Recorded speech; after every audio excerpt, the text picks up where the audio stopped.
Why you wouldn't last. A day in medieval times.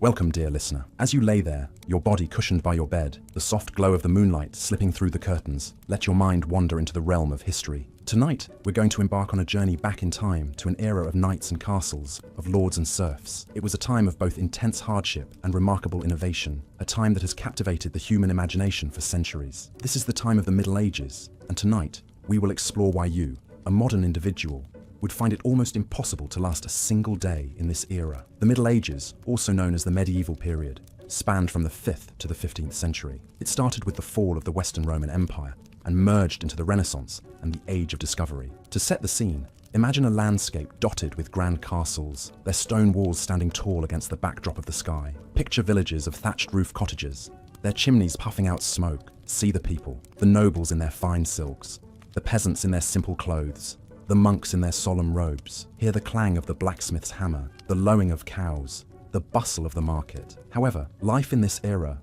was far from the romanticized version we often see in movies or read in books. It was, in fact, a period characterized by great struggle and adversity. The average life expectancy was around 30 years, and a vast majority of the populace lived in abject poverty. Sanitation was poor, disease was rampant, and the threat of war was an ever-present reality. One of the most striking differences between our time and the Middle Ages is the lack of modern conveniences that we take for granted. Imagine a life without electricity, without running water, without central heating. In the winter, you would have to rely on a fireplace for heat, with the risk of the fire going out in the middle of the night. In the summer, there was no escape from the heat and the swarms of insects that came with it. You might think that the simple act of eating would be a respite from these hardships, but even this was fraught with difficulty. Food was often scarce and of poor quality. The diet of the average peasant was limited to bread, vegetables, and a little dairy. Meat was a luxury, reserved for the wealthy. And even if you were lucky enough to get your hands on some, there were no refrigerators to keep it fresh. Food poisoning was a common occurrence and could easily prove fatal. Water, too, was not as readily available as it is today. Wells were the primary source of drinking water, but these were often contaminated. As a result, people frequently drank ale or beer, as the alcohol killed some of the harmful bacteria. However, this led to a whole other set of problems, as excessive drinking was common. Hygiene was another area in which medieval times vastly differed from today. Bathing was not a daily or even weekly occurrence. In fact, it was believed that bathing opened the pores to disease, and so was avoided when possible. As a result, people often had lice, fleas, and other parasites. The lack of dental care meant that tooth decay was rampant, and the solution was usually extraction without any form of anesthesia. Medicine, too, was a far cry from what we know today. Doctors had a limited understanding of the human body and disease, and their treatments were often more harmful than helpful. Bloodletting was a common practice, based on the belief that it could balance the body's humors. Surgery was performed without anesthesia, and the mortality rate was extremely high. In conclusion, life in the Middle Ages was fraught with struggles and hardships that we, in our modern era, would find almost impossible to bear. We can be grateful for the progress we have made and the comforts we now enjoy. As you drift off to sleep, ponder on these thoughts and let the echoes of the past gently lull you into dreams. Until our next historical journey, good night. Let's continue our journey through medieval times with a closer look at the living conditions. If you're fond of modern amenities like running water, electricity, or even just a comfortable bed, medieval times would have been a shock to your system. Houses during this era were usually made of a wooden frame filled with wattle and daub, a mixture of clay, straw, and animal dung. The roofs were thatched with straw, which provided a modicum of insulation. However, the walls were thin, and the homes lacked any real heating source, making winters bitterly cold. Fireplaces were a luxury that few could afford, so most people huddled around a central hearth for warmth. The smoke from this open fire had to escape from a hole in the roof, which meant that the interior of the home was often choked with smoke. Imagine trying to find comfort in such a setting, huddled with your family members, your eyes stinging from the smoke. Most homes consisted of a single room that served multiple purposes. The same room that was used for cooking and eating was also the sleeping quarters. Privacy was a concept virtually unheard of, as entire families would sleep together in the same space, often on a single bed of straw. If you found the idea of sharing a bedroom with a sibling frustrating as a child, imagine sharing a bed with your entire family. Sanitation, or rather the lack of it, would be another shock to the modern system. There were no bathrooms as we know them. Instead, people would use chamber pots, which were emptied out of windows and onto the streets below. The waste would then run down the streets and into the local rivers, which were also the primary sources of drinking water. The result was rampant disease, from dysentery to the plague. The smell alone would be enough to make the strongest stomachs churn. This brings us to the topic of personal hygiene. The idea of daily showers would have been unimaginable to the people of the Middle Ages. Most people bathed rarely, and when they did, it was often in the local river or a community bathhouse. These bathhouses, while providing a place for communal bathing, were also a breeding ground for bacteria and disease. There was a prevalent belief during this time that bathing opened the pores to disease. So many people chose to bathe as infrequently as possible. This meant that people often carried a strong odor, which was only masked by the use of herbs and flowers. Food in the Middle Ages was also a far cry from what we're accustomed to today. The average person's diet consisted of bread, cheese, and ale. Meat was a luxury that few could afford, and fresh fruits and vegetables were not a common part of the diet. Malnutrition was a common problem, as the diet lacked many essential vitamins and nutrients. It wasn't all hardship and struggle, however. There were moments of joy and celebration, often centered around religious holidays and feasts. Music and dance were important parts of medieval culture, providing a much-needed escape from the harsh realities of daily life. People would gather in the village square to dance, sing, and celebrate. Even in the darkest times, the human spirit finds ways to shine through. So, as we close this chapter, take a moment to appreciate the comforts of modern life. The next time you take a hot shower, sleep in a warm bed, or enjoy a fresh, healthy meal, remember how far we've come. The Middle Ages may have been a time of great cultural and intellectual growth, but they were also a time of hardship and struggle. It's a testament to the resilience of the human spirit that we've come so far. In our next section, we'll dive deeper into the social structure of the Middle Ages, exploring the roles of the king, nobles, knights, and peasants. Stay tuned and let the soothing rhythm of history lull you into a peaceful slumber. As the sun creeps over the horizon, our medieval day begins. Life in the Middle Ages was dictated by the sun. It determined when you woke, when you worked, and when you slept. In a world without electricity, daylight was precious, and every ray of sun had to be used for vital chores and tasks. If you're imagining the luxury of a lazy Sunday morning, think again. The medieval folk were early risers, typically getting up at the crack of dawn, as signalled by the crowing of a rooster or the tolling of the local church bell. Once out of bed, people would dress in simple tunics made of coarse wool, linen, or hemp, depending on their wealth and status. The wealthy might have clothes dyed in brighter colours and made of finer materials, but the majority wore drab, practical clothing, not unlike the sackcloth of biblical fame. Shoes were a luxury, with most peasants going barefoot, especially in the warmer months. The first meal of the day was breakfast, but this was not the feast of bacon, eggs, and toast that we're accustomed to. Medieval breakfast was a frugal affair, often consisting of a chunk of bread, some cheese, and, if they were lucky, a bit of cold meat or fish from the previous night's meal. This would be washed down with a mug of ale, or for the wealthier folk, wine. Yes, you heard that right. Water was often unsafe to drink due to poor sanitation, so low-alcohol ale and wine were common beverages, even for children. After breakfast, it was straight to work. The majority of medieval people were peasants, working the land for the local lord. Their days were filled with hard, physical labour, ploughing fields, sowing seeds, tending animals, and harvesting crops. Even children were expected to contribute, with tasks appropriate to their age and strength. The work was backbreaking, and the hours were long. From dawn until dusk, the fields and pastures were a hive of activity, with only a short break at midday for a meal and rest. If you were lucky enough to be a craftsman, your day might involve working in a shop or at a market stall, selling your wares. Blacksmiths, bakers, carpenters, and weavers were all critical to the medieval economy. Their skills were in high demand, and their products, horseshoes, bread, furniture, and cloth, were essential for daily life. However, these jobs were not without their hardships. The work was often dangerous,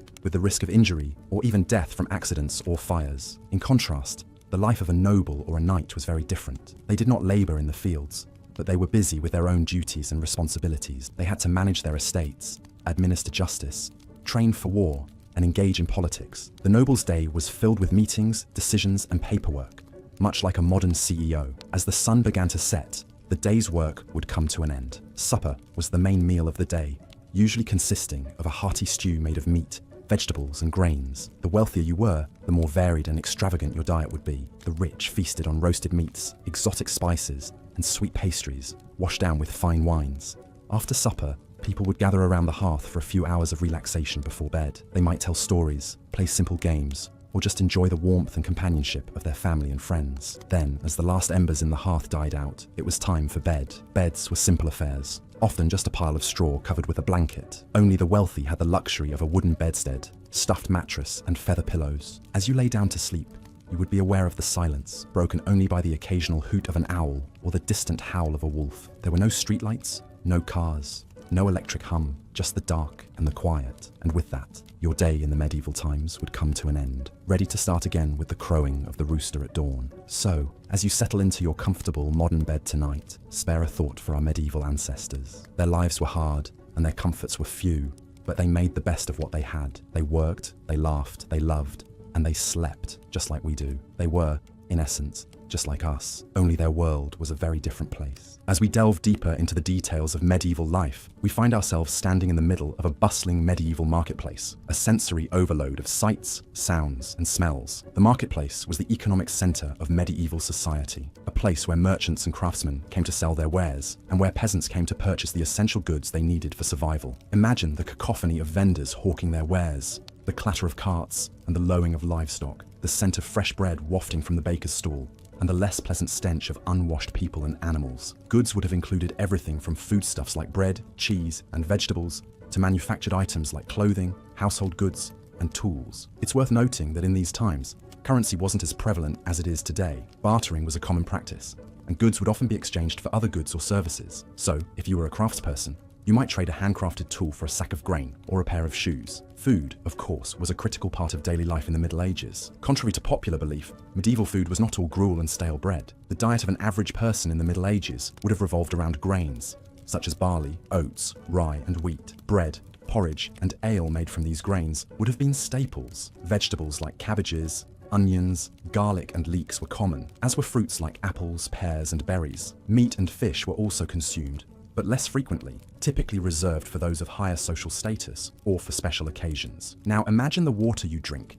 and the food you eat being prepared in medieval conditions. There was no knowledge of bacteria and the role they played in causing disease. Water was often taken straight from rivers or wells, which could be contaminated with human and animal waste. Food was often stored in unsanitary conditions, and there was no refrigeration. This led to frequent outbreaks of diseases like dysentery and cholera. In addition to the marketplace, the other bustling center of activity in the medieval village would have been the manor, home to the local lord. The lord was the most powerful person in the village, responsible for maintaining law and order, administering justice, and protecting the villagers from outside threats. In return, the villagers were expected to work the lord's lands and pay him rent in the form of goods or services. The manor house itself would have been a large fortified structure, often surrounded by a moat for protection. Inside, you would find a great hall where the lord would hold court, a chapel for religious services, and private chambers for the lord and his family. Despite the grandeur of the manor house, life inside was not luxurious by modern standards. There was no indoor plumbing, and heating was provided by large, smoky fires. The lord's power was not absolute, however. He was subject to the king, who held ultimate authority. The relationship between the lord and the king was based on a system of mutual obligations, known as feudalism. The lord pledged his loyalty to the king and provided him with military service when needed. In return, the king granted the lord lands and rights over the people who lived on them. This feudal system was a fundamental aspect of medieval society, creating a hierarchy of power and privilege. At the top were the king and the nobility, who owned the land and controlled the wealth. Below them were the knights, who provided military service in exchange for land and status. At the bottom were the peasants, who worked the land and had few rights or freedoms. In the next section, we will explore the harsh reality of medieval warfare and the role of knights in society. But for now, let's take a moment to reflect on the fact that this was a time when survival was a daily struggle, and the creature comforts we enjoy today were inconceivable luxuries. As we drift off into a peaceful sleep, let's appreciate the comforts and conveniences of our modern lives and the progress that has been made over the centuries. In the end, the Middle Ages were a time of great hardship and adversity, but also a time of remarkable resilience and innovation. Life was difficult, but people found ways to adapt and survive, to create beauty and meaning in the midst of their challenges. And that, perhaps, is the most enduring lesson of the Middle Ages, the capacity of the human spirit to endure and to flourish even in the harshest of circumstances. So, as we close our eyes and surrender to the soothing embrace of sleep, let's carry that thought with us into our dreams, a reminder of the strength and resilience that resides within each of us. As we delve deeper into the daily life of the medieval period, it's important to note that the rhythm of the day was very different than the one we are used to in our modern times. It was a time when the sun served as the main indicator of the time, and the need for survival necessitated early rising. A typical day would start at dawn with a quick meal known as breakfast, a term borrowed from the Old English breakfasta, which literally means to break the night's fast. This meal was usually a simple affair, consisting of a chunk of bread, some cheese, and perhaps a cup of ale. Following breakfast, the The majority of the day was dedicated to work. The type of work varied greatly depending on one's social status. If you were a peasant, your day would be filled with grueling physical labor. Medieval peasants were essentially farmers and worked the land to produce the food that was required to feed the entire kingdom. They planted and harvested crops, raised livestock, and did whatever else was necessary to maintain the estate they lived on. If you were born into the nobility, your day would look very different. While nobles did not have to perform physical labor, they were responsible for managing the land and the people who lived on it. They made important decisions about when to plant and harvest crops, how to distribute resources, and how to defend their land in the event of a conflict. This was no easy task and required a great deal of strategic thinking and interpersonal skills. The middle class, which consisted of merchants and craftsmen, also had their own set of responsibilities. A merchant's day might be spent acquiring goods and then selling them in the market. They would have to keep track of their inventory, negotiate prices, and navigate the complex world of medieval trade. Craftsmen, on the other hand, would spend their days creating the goods that were sold in the market. They would have to master their craft, whether it was blacksmithing, weaving, or carpentry, and produce high-quality products that would sell well. Lunch, the main meal of the day, was taken around midday. This was a more substantial meal than breakfast, and typically consisted of several courses. Bread was still the staple, but it would be accompanied by meat or fish, vegetables, and a variety of sauces and spices. The meal would be washed down with ale or wine, as water was often unsafe to drink. After lunch, work would resume until dusk. The evening meal was similar to breakfast, a simple and quick affair. After this, people would retire to their beds. There was no concept of leisure time as we know it today. Free time was a luxury that very few people could afford. The medieval period was a time of hard work and simplicity. Life was dictated by the seasons and the demands of survival. But despite its hardships, it was also a time of community and shared responsibility. People relied on each other for survival and worked together to ensure the well-being of their community. It was a time when the line between life and death was often thin, but it was also a time when people truly lived in the moment, aware of the fragility of life and the importance of each day. As we continue our journey through the medieval times, remember to keep in mind the vast differences between our modern lives and those of our ancestors. It's easy to romanticize the past, but the reality was often much more complex and challenging. Yet, it's also important to remember that our ancestors were just as human as we are. They laughed, cried, loved, and dreamed just like we do. They were a product of their time, just as we are a product of ours. As we learn more about their lives, we can gain a deeper understanding of our own history and perhaps even a new perspective on our own lives. Now, as you close your eyes and drift off to sleep, let your mind wander back to the medieval times. Imagine the sound of the rooster crowing at dawn, the smell of fresh bread baking in the oven, the feeling of the cool morning air on your face as you step outside to start your day. Let these images lull you to sleep as we prepare to continue our journey through the medieval times in our next session. As we continue our journey through the medieval period, delving into the everyday life of the average person, we find ourselves stepping into the world of a medieval peasant. The life of a peasant during medieval times was drastically different from the lives we lead today, filled with hardships and adversity that are difficult for us to fully comprehend. The average peasant's day started at dawn, with the rising of the sun. This was long before the invention of alarm clocks, so the first light of day signaled the beginning of their labor-intensive routines. The majority of peasants were farmers, their lives strictly dictated by the changing seasons and what they could grow. In the spring, they would begin by ploughing their fields using rudimentary tools made from wood and iron. This was a grueling task, often taking several weeks to complete. Once the fields were ploughed, they would then begin sowing the seeds for their crops. Wheat, barley, oats, rye, and legumes were among the most common crops grown. The work was backbreaking, requiring long hours of physical labor in the fields. After the seeding process, the peasants' focus shifted to the maintenance of their crops. They would spend the summer months weeding and ensuring their crops were receiving enough water. This was a constant battle against nature, as unexpected storms or droughts could easily destroy their hard work and leave them without food for the coming winter. When autumn arrived, it was time for the peasants to reap what they had sown. The harvest was a crucial time, determining whether they would have enough food to survive the winter. After the harvest, the remaining stalks and straw were used for a variety of purposes. They provided fodder for the livestock, bedding for the family, and thatch for the roofs of their homes. Winter, in contrast,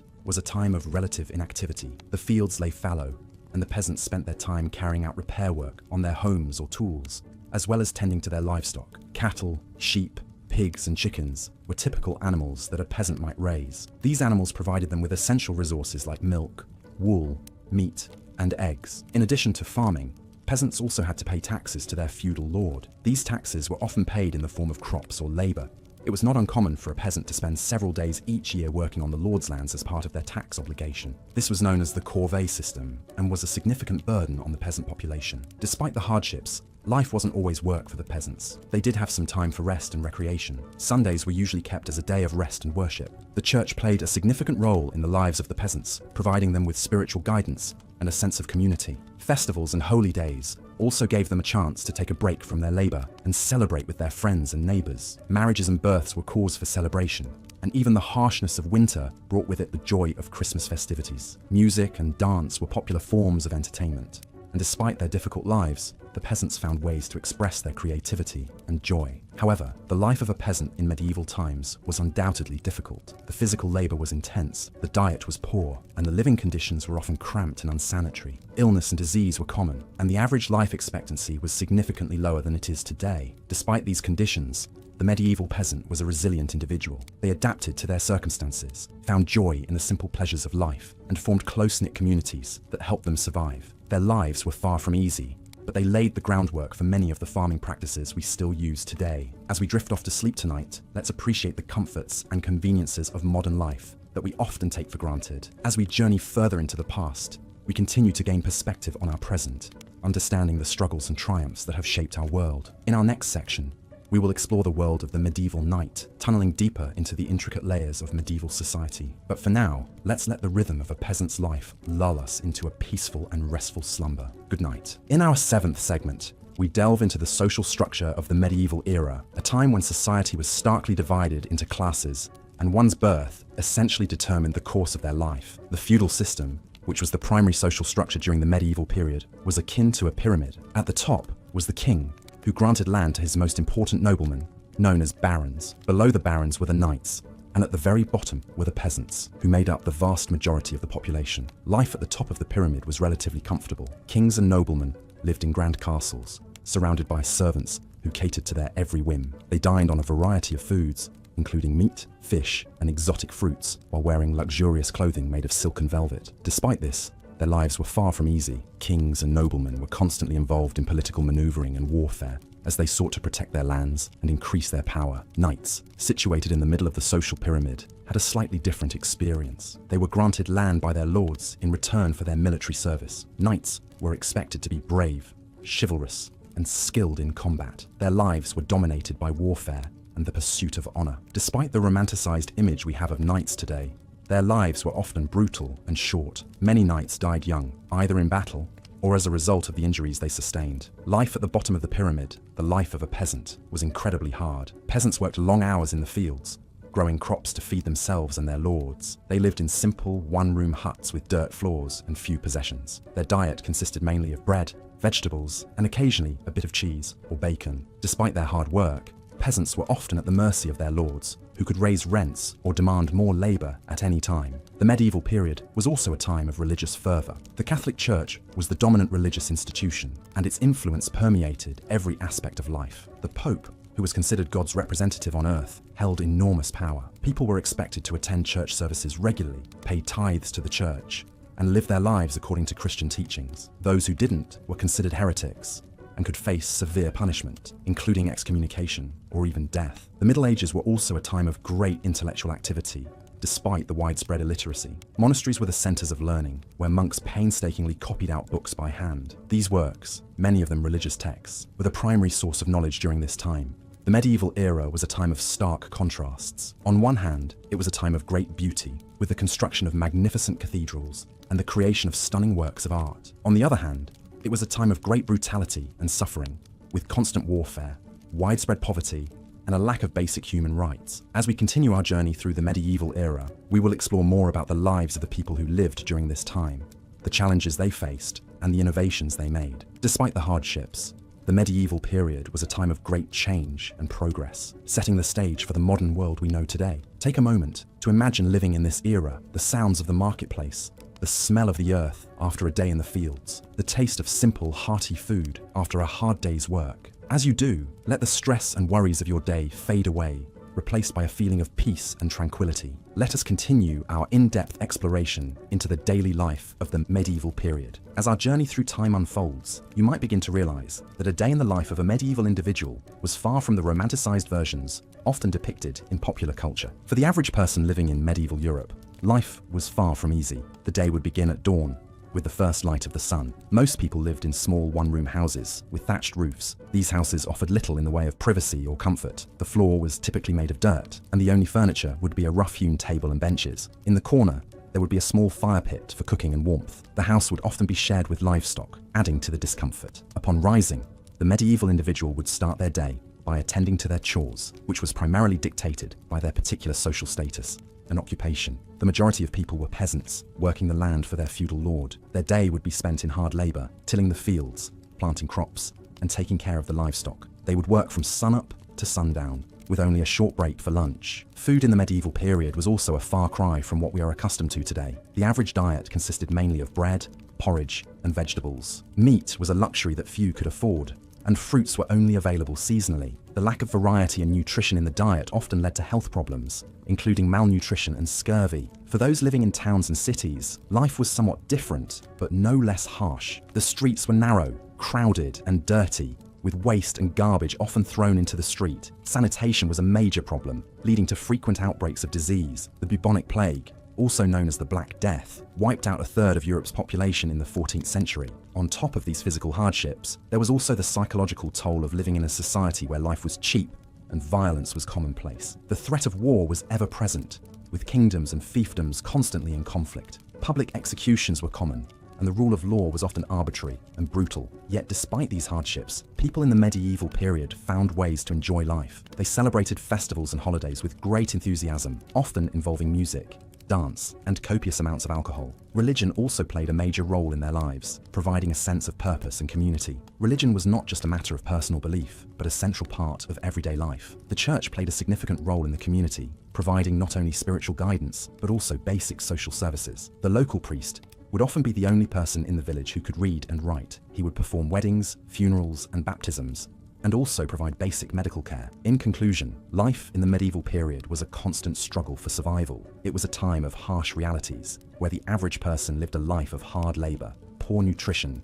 and constant uncertainty. Yet, it was also a time of deep faith and communal bonds, where people found joy in the simple pleasures of life. If you were to spend a day in medieval times, you would likely find it a challenging, but also a profoundly human experience. As we continue to delve further into the medieval era, we will explore more about the intricacies of daily life, the societal structure, and the cultural beliefs that shaped this fascinating period in history. So, close your eyes and imagine a world far removed from our own, where life was simple, yet fraught with challenges. We'll continue our journey through the ages, immersing ourselves in the sights, sounds, and experiences of the medieval times. As we continue our journey into the gripping, yet often unsettling world of medieval times, let us now turn our attention to the intricate social order of the period, which was a far cry from what we are accustomed to in our modern democratic societies. In the medieval world, where you were born and to whom had a profound impact on your lot in life, the social structure was rigidly hierarchical, and opportunities for social mobility were few and far between.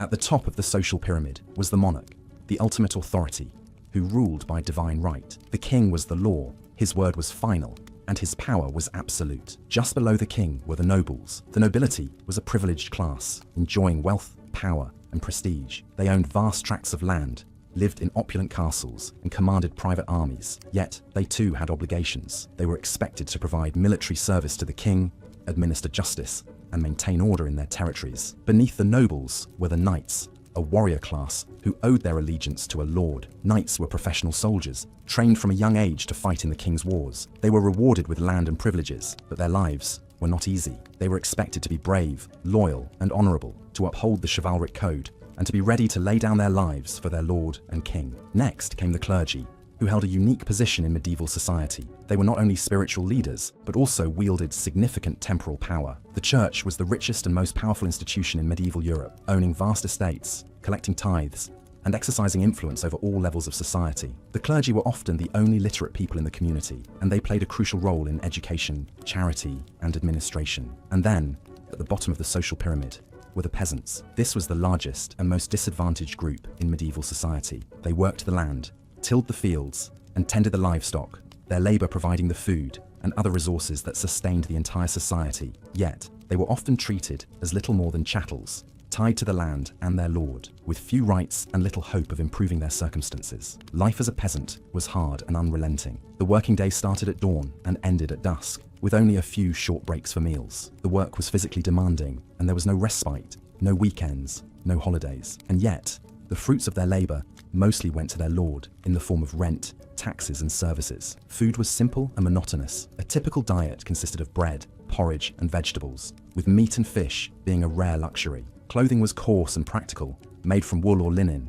and often worn until it fell apart. Homes were small, dark, and crowded, with entire families living in a single room. Peasants were subject to the will of their lord, who had the power to decide almost every aspect of their lives. They could be bought, sold, or given away at their lord's whim. They were subject to harsh punishments for any transgressions, real or imagined, and they had little recourse to justice, as the legal system was heavily biased in favor of the nobility. Despite these hardships, the peasants were not entirely without agency. They had their own customs and traditions, their own ways of making sense of the world. They celebrated the changing seasons, the harvest, and the holy days, finding joy and solace in their communities and their faith. And so, as we reach the end of this section of our journey, let us take a moment to reflect on the resilience and tenacity of the human spirit, even in the face of such adversity. The world of the medieval peasant may seem harsh and unforgiving to us now, but it was their reality, their everyday life, and they found ways to endure, to survive, and even to thrive in their own humble way. So, as you drift off to sleep, let the echoes of their lives, their struggles, and their triumphs lull you into a deep, peaceful slumber, filled with dreams of a time long past, yet not entirely forgotten. And remember, as the dawn of a new day breaks, that we too have our challenges, our struggles, and our triumphs, and that we too are part of the great tapestry of human history, every bit as complex, as vibrant, and as fascinating as the world of the medieval times. Good night. As we continue on our journey through the Middle Ages, let's shift our focus to the daily life of the common people. It's easy to imagine the glamorous knights and the grandeur of the lofty castles, but the reality of medieval times was often far from this romanticized vision. To truly understand the challenges of this era, we must delve into the life of the everyday folk who formed the backbone of medieval society. The majority of people in the Middle Ages were peasants, and their daily lives revolved around hard work. They lived in small villages and worked on the land, growing crops or rearing animals. The day began at dawn with the crowing of the rooster. The life of a peasant was dictated by the sun and the seasons. In the winter months, when there was less daylight, they would rise later, but in the summer, they would often be up before sunrise, getting ready for a long day of toil in the fields. Their homes were simple, usually 1 or 2 room structures made of wood or wattle and daub, a mixture of mud, straw, and manure. The floor was typically a compacted earth, and there was a hole in the roof to let out smoke from the fire. Furniture was minimal and crude, and they slept on straw pallets covered with skins or coarse cloth. A peasant's home was also the place where they would eat, sleep, and work on their craft, be it weaving, brewing, or blacksmithing. Work was relentless for the medieval peasant. Their primary responsibility was to produce food. They would plough, sow seeds, and harvest crops. They also took care of animals, milked cows, made cheese, and collected eggs. In addition to this, they were also responsible for building and repairing their homes and tools. Every member of the family, including children, was expected to contribute in some way. Beyond their grueling work, peasants also had obligations to their lord. In return for the right to live on and work a piece of land, they owed their lord a certain number of days' labor each year. This was called the corvée, and could include tasks like building roads, bridges, and fortifications, or harvesting the lord's crops. The diet of a medieval peasant was simple and monotonous. They ate a lot of bread, usually made from rye or barley, as well as vegetables like cabbage, beans, onions, and peas. Meat was a rare luxury and was typically reserved for special occasions. Instead, they often ate fish, which they could catch themselves in the local rivers or streams. Their drink was usually ale or beer, as water was often unsafe to drink. Despite the hardship, there were moments of joy and community in a peasant's life. They celebrated the changing of the seasons, the harvest, and religious holidays with feasts, music, and dance. These moments of mirth and merriment provided a much-needed break from the monotony of their everyday life. However, the life of a medieval peasant was fraught with uncertainty. Crop failure, due to bad weather or pests, could lead to famine, and even in good times, the threat of disease was ever present. Without modern medicine, a simple infection could become deadly. Moreover, the constant threat of war loomed over their heads. If their village was in the path of an advancing army,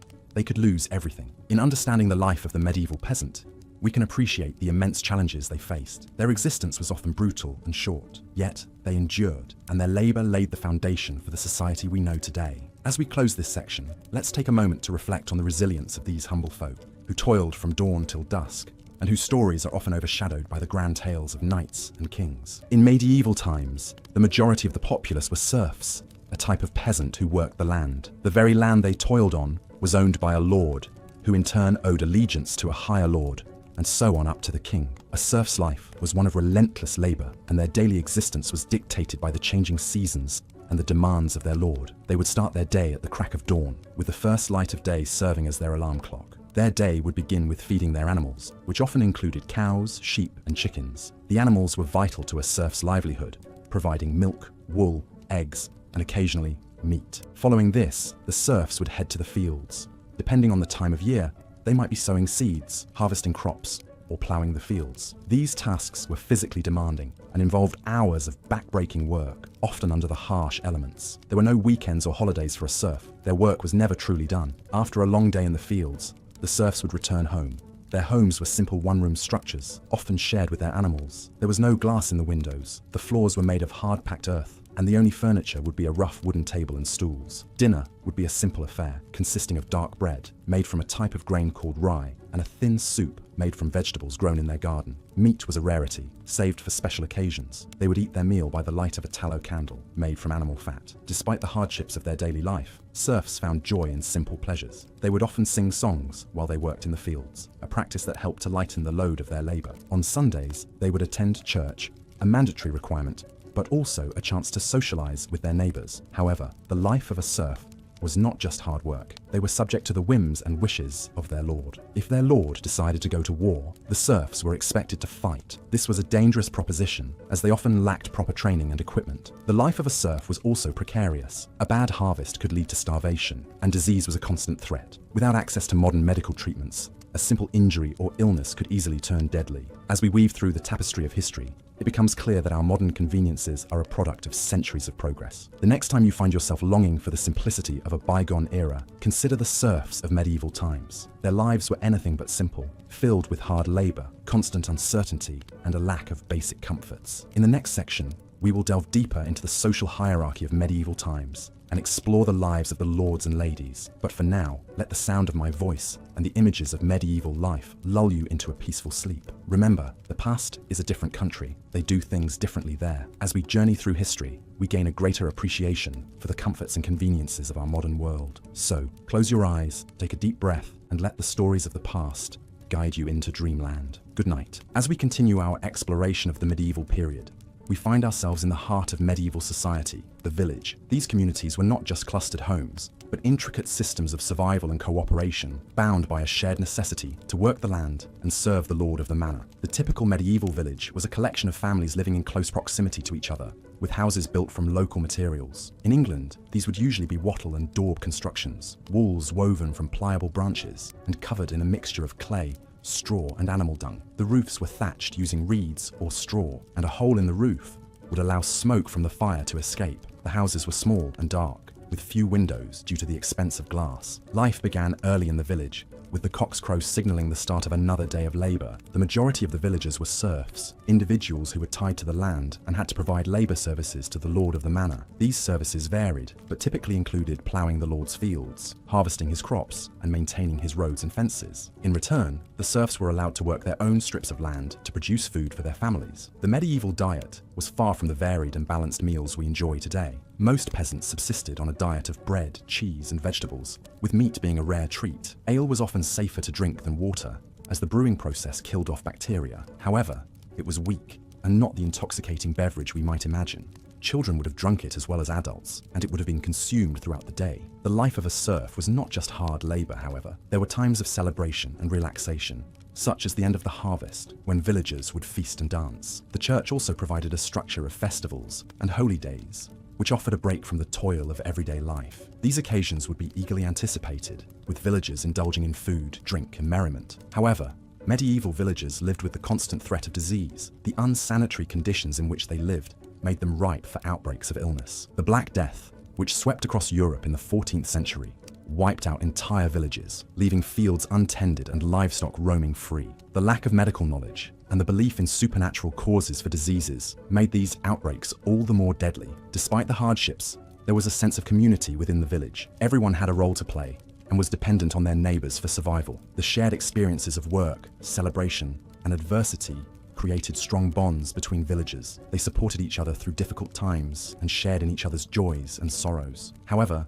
this sense of community also had a darker side. Villagers were suspicious of outsiders and anything that deviated from the norm. This fear of the unknown could lead to accusations of witchcraft and other forms of supernatural mischief. These accusations could have dire consequences, with those accused often being ostracized, tortured, or even killed. As we delve deeper into the realities of life in the medieval period, it becomes clear that surviving in these times required strength, resilience, and a strong sense of community. It was a time of hard work and hardship, but also one of shared experiences and communal ties. Life in a medieval village was not for the faint of heart, but for those who could bear the toil and danger. It was a life lived to the rhythm of the seasons and the demands of the land. So as we continue our journey through the medieval period, let's remember the serfs and their struggles and appreciate the relative comfort and safety of our own lives. As we continue to weave our way through the fabric of medieval life, we find ourselves at the heart of a bustling medieval town. The air is filled with the chatter of townsfolk, the clanging of the blacksmith's hammer, and the distant hum of a lute. The streets, narrow and winding, are lined with timber-framed houses. These structures lean precariously over the street, their second stories jutting out over the first, in a way that seems to defy gravity.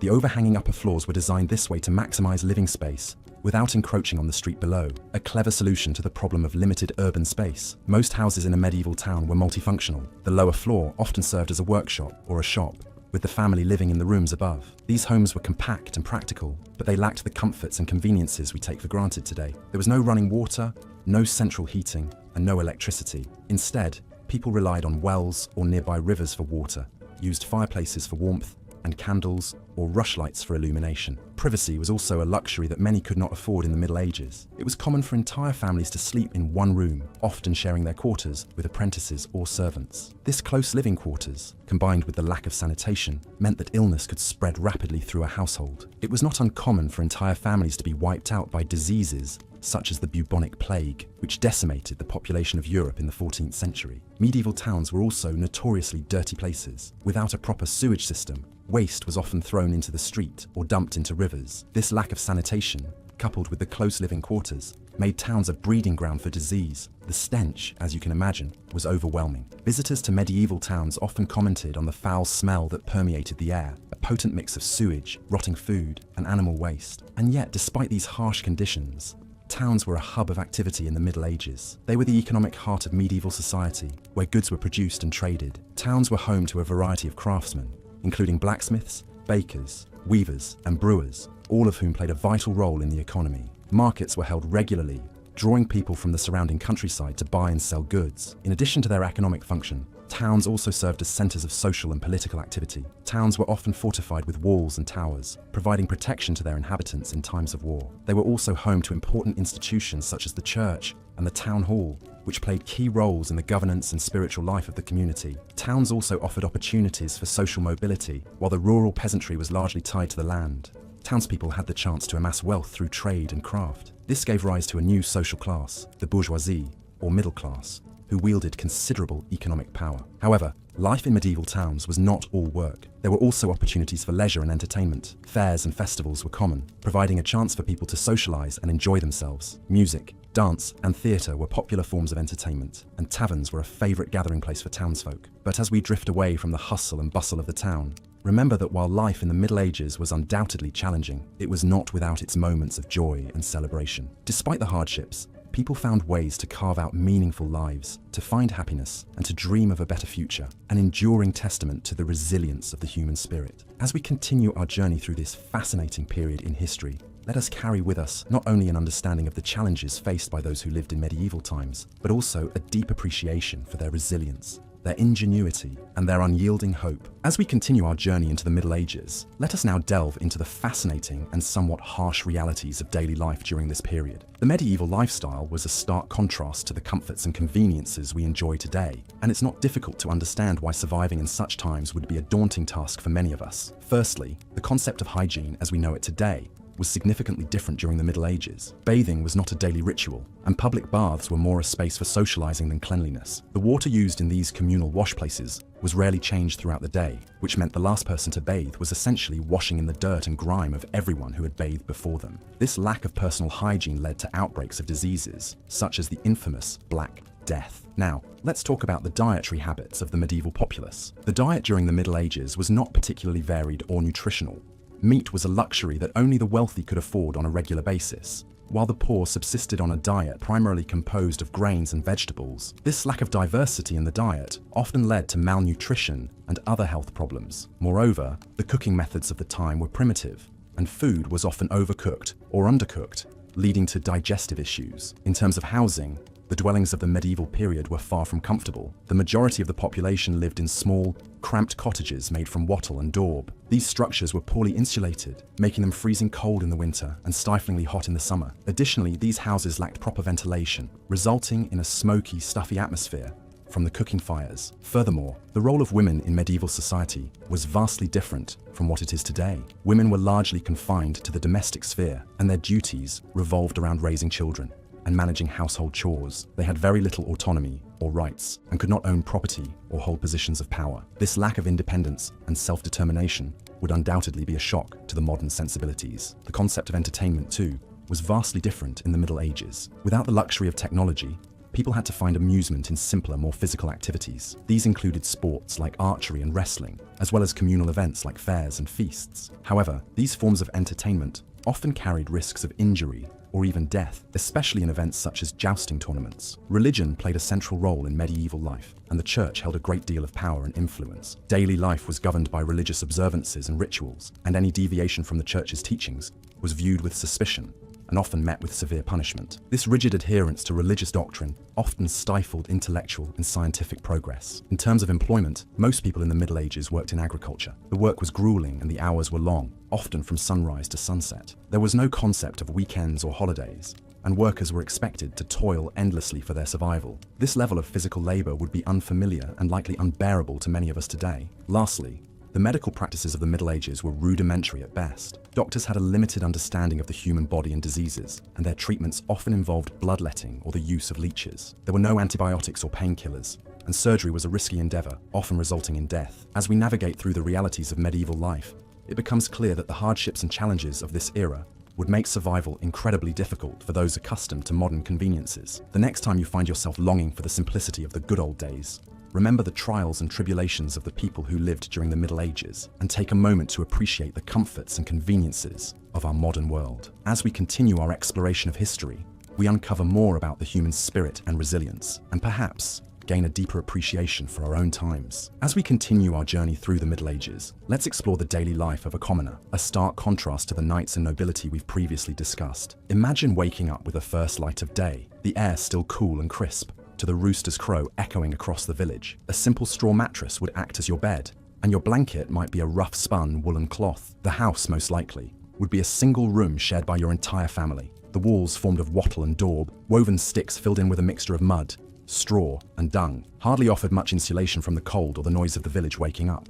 Your first task of the day would be to tend to the animals. This could include milking the cows, feeding the chickens, and letting the pigs out to forage. These animals were crucial to the survival of your family, providing food, milk, and even clothing. As such, they were often treated with a level of respect and care that might seem unusual to modern sensibilities. Next, you would turn to the day's chores. If you were a man, this might involve working in the fields, planting or harvesting crops depending on the season. You might also spend time chopping wood for the fire, mending fences, or repairing tools. If you were a woman, your day would be filled with tasks such as spinning wool into yarn, weaving cloth, cooking meals, and tending to the children. The work would be hard, with little time for rest. Lunch, often just a chunk of bread and some cheese, would be eaten in the fields or by the fireside. The afternoon would bring more chores, more work in the fields, perhaps a trip to the village well for water, or a visit to the local mill to grind grain into flour. As the sun began to set, the village would come alive with the sounds of evening. The cows would be brought in from the fields, the chickens cooped up for the night, and the fire stoked for the evening meal. This meal, often a simple stew of vegetables, and whatever meat was available, would be a time for the family to come together, to share the day's news and enjoy each other's company. After the meal, there might be a few hours for relaxation. Perhaps you would sit by the fire, mending clothes or carving wooden utensils. Perhaps you would listen to stories told by the elders, tales of heroes and monsters that had been passed down through the generations. Or perhaps you would simply sit in quiet contemplation, staring into the fire and dreaming of a better life. By the time you crawled into bed, the fire would be dying down, and the only sound would be the soft snoring of your family and the distant hoot of an owl. You would fall asleep, knowing that tomorrow would bring more of the same. More work, more chores, more struggles, but also more moments of joy, more stories, more dreams. Life in the Middle Ages was hard, but it was not without its moments of beauty. The changing of the seasons, the birth of a new lamb, the harvest of the crops, these were all occasions for celebration. The sense of community was strong, with everyone working together for the common good, and despite the hardships, people found ways to enjoy life, to laugh, to love, to dream. So, as we continue our journey through the Middle Ages, let's not forget the common people, the men and women who worked the land, raised the animals, and kept the fires burning. Their lives may seem difficult to us, but to them, it was simply life. And in that life, they found moments of joy, moments of beauty, moments of peace. And isn't that, after all, what we all seek in our own lives? As the night deepens and the stars twinkle overhead, let your mind wander back to those simple, hard-working people of the Middle Ages. Imagine their lives, their struggles, their joys. And as you drift off to sleep, remember that we are all connected through time and space by the simple act of living, of working, of dreaming. Good night, dear listener. Sleep well. In our exploration of medieval times, we have journeyed through the harsh realities of life in the period, examining the societal dynamics, the basic amenities, and the physical and mental tolls of the era. As we continue our exploration, we delve deeper into the arduous daily routines of a medieval person. The day would typically start at dawn. Medieval people didn't have the luxury of alarm clocks, but they did have nature's own alarm system, the crowing of the rooster. As the sun began to peak over the horizon, the rooster's call would echo through the countryside, signaling the beginning of a new day. The medieval household would stir, with the lady of the house being among the first to rise. Her tasks for the day were manifold. In a society that was largely agrarian, the wife's role was crucial for the family's survival. She would tend to the garden, milk the cows, and ensure that the livestock were well fed and cared for. She would also prepare meals, clean the house, and care for the children, the elderly, and the sick. The husband, meanwhile, would have his own set of tasks. Depending on his profession, he might spend his day tilling the fields, shoeing horses, crafting tools, or constructing buildings. The work was physically demanding and often dangerous. There were no safety regulations to protect workers, and accidents were common. Children in the Middle Ages did not have the luxury of a carefree childhood. They were expected to contribute to the household from an early age. Once a child reached the age of 7, they could be sent away to work as an apprentice or a servant in another household. The concept of childhood as a time of innocence and play is a relatively modern idea. Education was not a priority in the medieval times. Most people were illiterate, and formal education was reserved for the privileged few. The church was the primary source of education, and monks were among the most educated people of the time. They would spend their days in monastic libraries, painstakingly copying out manuscripts by hand. Despite the hardships of daily life, medieval people did have leisure time. They enjoyed music, dancing, and games. The church also provided a source of entertainment, with its numerous feast days and festivals. These were times of celebration and merriment, when people could forget their toil for a while and simply enjoy themselves. But even in their leisure time, the harsh realities of life in the Middle Ages were never far away. The spectre of disease was always present, with outbreaks of illnesses, such as the bubonic plague, decimating entire communities. Lack of sanitation and understanding of disease transmission meant that these outbreaks were often deadly. As we drift towards the end of this section, we are reminded of the resilience of the human spirit. Despite the harsh realities of life in the medieval times, people found ways to survive, to thrive, and to find joy in the midst of adversity. As we close our eyes and imagine the sounds of the rooster crowing, the smell of the morning dew, and the rhythmic patterns of daily life, we can appreciate the simple beauty of life in the Middle Ages. In the next section, we will delve into the intricacies of medieval politics and the role of the church in shaping society. But for now, let's allow the images of daily life in the Middle Ages to lull us into a peaceful sleep, a reprieve from the rigors of our own day-to-day existence. As we continue our journey through the medieval period, we now delve into the realm of education and social mobility. Education was not a universal right or expectation, as it is in many parts of the world today. Rather, it was a privilege reserved for the upper echelons of society, specifically the nobility and the clergy. The common folk, who constituted the vast majority of the population, were usually illiterate. Their children learned the trade of their parents, with sons following in their fathers' footsteps as farmers, craftsmen, or fishers, while daughters learned the art of maintaining a household from their mothers. To understand education in the Middle Ages, one must first understand the role of the church which was the central provider of knowledge. The church was the institution that held the monopoly on learning, and the monasteries were the primary centers of education. Boys who were destined for the clergy would enter monastic schools around the age of 7, where they would receive a basic education in Latin, the language of the church, as well as rudimentary instruction in grammar and arithmetic. The monastic schools also served as a kind of scholarship system for talented boys from less privileged backgrounds. The children of nobles, on the other hand, were usually tutored at home by private teachers. These children were taught not only Latin and Greek, but also philosophy, theology, and the sciences, along with practical skills like horse riding, sword fighting, and managing a household. Girls, regardless of their social status, received little to no formal education. Instead, they were taught the domestic skills that were deemed necessary for their future roles as wives and mothers. They learned to spin and weave, to manage a household, to care for the sick, and to prepare food. In some cases, noble girls were taught to read and write, but this was the exception rather than the rule. For ordinary men and women, life in the medieval era was primarily about survival. The harsh realities of daily life left little room for intellectual pursuits. Peasants toiled from dawn to dusk in the fields,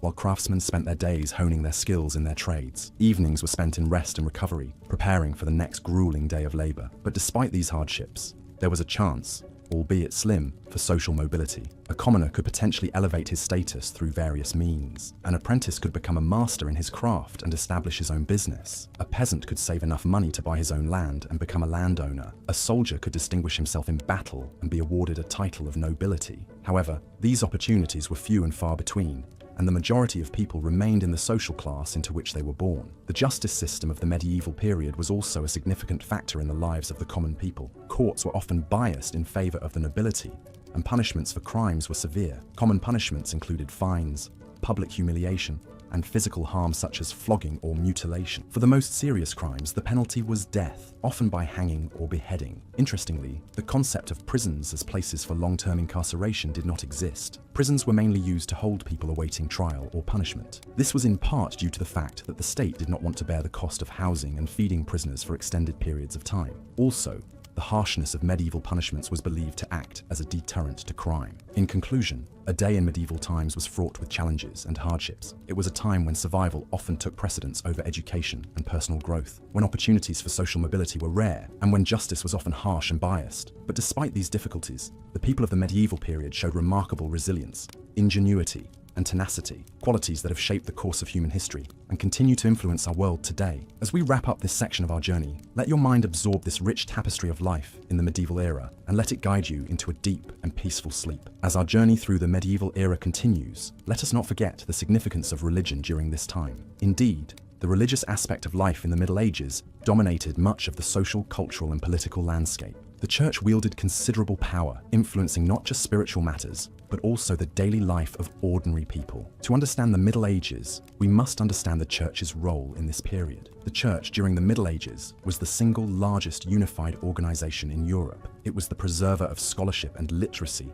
during a time when much of Europe was in disarray. Monasteries, scattered across the continent, became the centers of learning and education. Monks hand-copied books in the scriptoriums, preserving ancient texts, a knowledge that might otherwise have been lost. The church's influence was not limited to spiritual matters. It extended into the realms of art and culture, politics, and even war. In the labyrinth of medieval society, the church provided order and structure. It was the institution that touched every aspect of daily life. The church dictated the calendar, marking the year with religious festivals and holy days. It provided welfare for the poor and needy, ran schools and hospitals, and even served as the primary legal institution. Ecclesiastical courts, overseen by the church, dealt with a wide range of issues, from marriage and inheritance disputes to criminal cases. The church was also deeply intertwined with politics. Monarchs and nobles vied for the church's favor, seeking its endorsement to legitimize their rule. The Pope, as the head of the church, held considerable power, often acting as a mediator in disputes between kingdoms. The church also had its own territories and armies, and it was not uncommon for it to be involved in military conflicts. In the spiritual domain, the church held a monopoly over salvation. The doctrine of the time held that there was no salvation outside the church, and this belief had a profound impact on people's lives. The fear of eternal damnation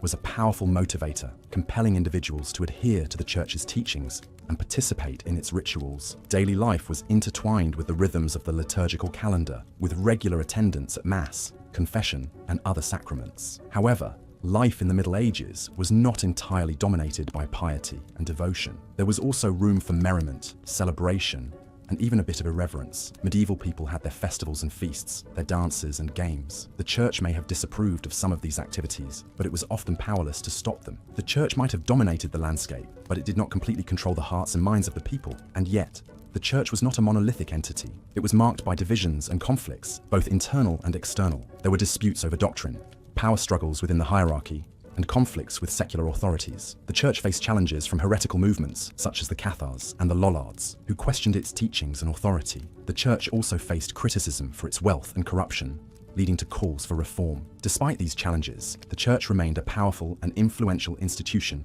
throughout the Middle Ages. It provided a sense of stability and order in a chaotic world, offering hope, comfort, and the promise of salvation. It was a source of authority, education, and welfare, deeply ingrained in the fabric of medieval society. So, as you lay there, drifting closer to sleep, imagine the tolling of church bells, the chant of monks in the monastery, the hustle and bustle of a medieval fair on a church holiday. Consider the myriad ways in which the church permeated every aspect of life in the Middle Ages. And as you close your eyes and surrender to sleep, remember that our journey through medieval times continues as we delve deeper into the rich tapestry of this fascinating period. In our exploration of medieval times, we have journeyed through the robust castles, the bustling marketplaces, and the laborious farmlands. We have come to understand the intricate social structures and the profound importance of religion. Now, as we delve into the third section of our journey, let us turn our attention towards the challenging daily routines and the fascinating culture of these ancient times. Imagine waking up with the sunrise, the light seeping through the narrow slits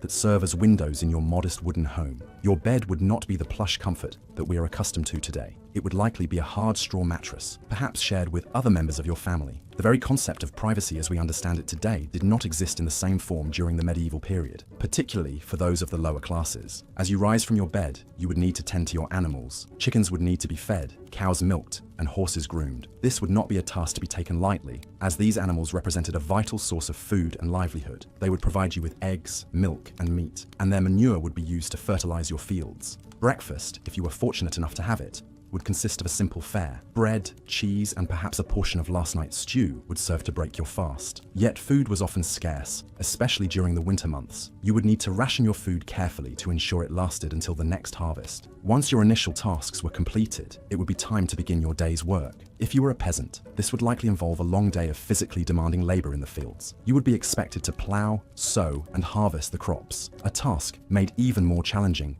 by the primitive tools available at the time. If you were a craftsman, your day would be filled with the meticulous creation of goods. Blacksmiths would labor over hot forges, shaping metal into tools, weapons, and household items. Tailors would painstakingly stitch together garments, while carpenters would construct furniture and buildings. Regardless of your occupation, the workday would be long and arduous. There were no weekends or holidays as we know them today. You would work from dawn until dusk, with only a brief pause for a midday meal. This meal, known as the main meal, would be more substantial than breakfast. It might include a thick stew, a chunk of meat, and perhaps a piece of fruit or a handful of nuts. Despite the hardships, there would be moments of leisure in the medieval times. You might play a game of chess or backgammon, or perhaps engage in a lively dance at a local festival. Music was also an integral part of medieval life, with troubadours traveling from town to town, sharing songs and stories. As the day drew to a close, you would return home to prepare for the evening meal. This was usually a more modest affair than the midday meal, often consisting of leftovers or a simple porridge. After the meal, you would gather around the hearth, sharing stories and songs with your family. As the flames flickered and the darkness crept in, you would retire to your straw bed, ready to start the cycle again with the next sunrise. So, as we drift further into the narrative of the medieval times, we can appreciate the stark contrast of our modern conveniences with the rigorous routines of the past. We can marvel at the resilience and resourcefulness of the individuals who navigated through these challenging times. And as we tuck ourselves into our comfortable beds tonight, we can reflect on the lessons we can learn from history and how it shapes our understanding of the present and the future. At the heart of the medieval period, also known as the Middle Ages, was the feudal system. This was a social structure that dictated the roles and responsibilities of every individual within society. At the top of this hierarchy was the king, who was endowed with the right to rule by divine providence. Below the king were the nobles who swore their fealty to him. These included dukes, barons, and earls, the so-called lords of the realm. Their oath of loyalty included a promise to provide the king with knights for military service, a practice that was commonplace during this era of frequent territorial disputes. In return for their loyalty and service, the king granted these noblemen land, also known as fiefs. These lands were worked by serfs or peasants who were bound to the land and not allowed to leave without the lord's permission. It's important to remember that serfdom wasn't considered slavery, but it was far from a life of freedom. Serfs were required to work the land, growing crops and raising livestock, which could be claimed by their lord at any time. They also had to pay taxes and were subject to the lord's justice. The life of a serf was incredibly hard. They lived in small, cramped cottages with thatched roofs and walls made from wattle and daub, a mixture of clay, straw, and animal dung. These homes offered little protection from the elements, and during the winter months, they could become unbearably cold. The majority of a serf's time was spent working the fields from dawn until dusk. The work was backbreaking, and there were no weekends or days off. Their diet was poor and monotonous, consisting primarily of pottage, a type of thick soup made from peas, beans, and onions. If they were lucky, they might have some cheese or a bit of bacon to add to their meal. But for most, the diet was vegetarian out of necessity, not choice. It was a time when the saying, "You are what you eat," took on a literal meaning, as malnutrition was rampant, leading to a host of health problems. In contrast, the life of a noble was one of relative luxury. They lived in castles or manor houses, fortified structures that provided protection and comfort. Their diet was varied and plentiful, with meats, fish, fruits, and vegetables regularly on the menu. In addition to their duties to the king, nobles also had responsibilities to their serfs, such as providing protection and ensuring justice was served. However, the application of justice was often skewed in favor of the nobility, with serfs receiving harsher punishments for the same crimes. Medieval society was deeply religious, with the Catholic Church playing a central role in people's lives. The Church dictated the calendar, with numerous saints' days and religious festivals, providing a break from the relentless toil of fieldwork. These festivals also provided an opportunity for people to come together as a community, with feasting, drinking, and games. However, the Church also wielded significant power and influence, with bishops and abbots often acting as advisors to the king. The Church had its own system of law, known as canon law, which was used to regulate matters of faith and morality. This included everything from marriage and divorce to heresy and blasphemy. Those found guilty of breaking canon law could face severe punishments, including excommunication, which was a form of social and spiritual death. Yet, despite the hardships and challenges of life in the Middle Ages, people found ways to find joy and meaning. Music and dance were important forms of entertainment, with troubadours and minstrels traveling from town to town, singing songs and telling stories. Craftsmen took pride in their work, creating beautiful objects from wood, metal, and stone. And while their lives may have been short and often filled with hardship, the people of the Middle Ages also understood the importance of community, family, and faith. As you drift off to sleep, consider the stark contrasts of medieval life: the lofty castles and humble cottages, the rich feasts of the nobility and the simple pottage of the serfs, the stern justice of the Lord and the mercy of the Church. And remember that while the Middle Ages may seem a harsh and unforgiving time, it was also a period of great change and innovation, laying the foundations for the world we know today.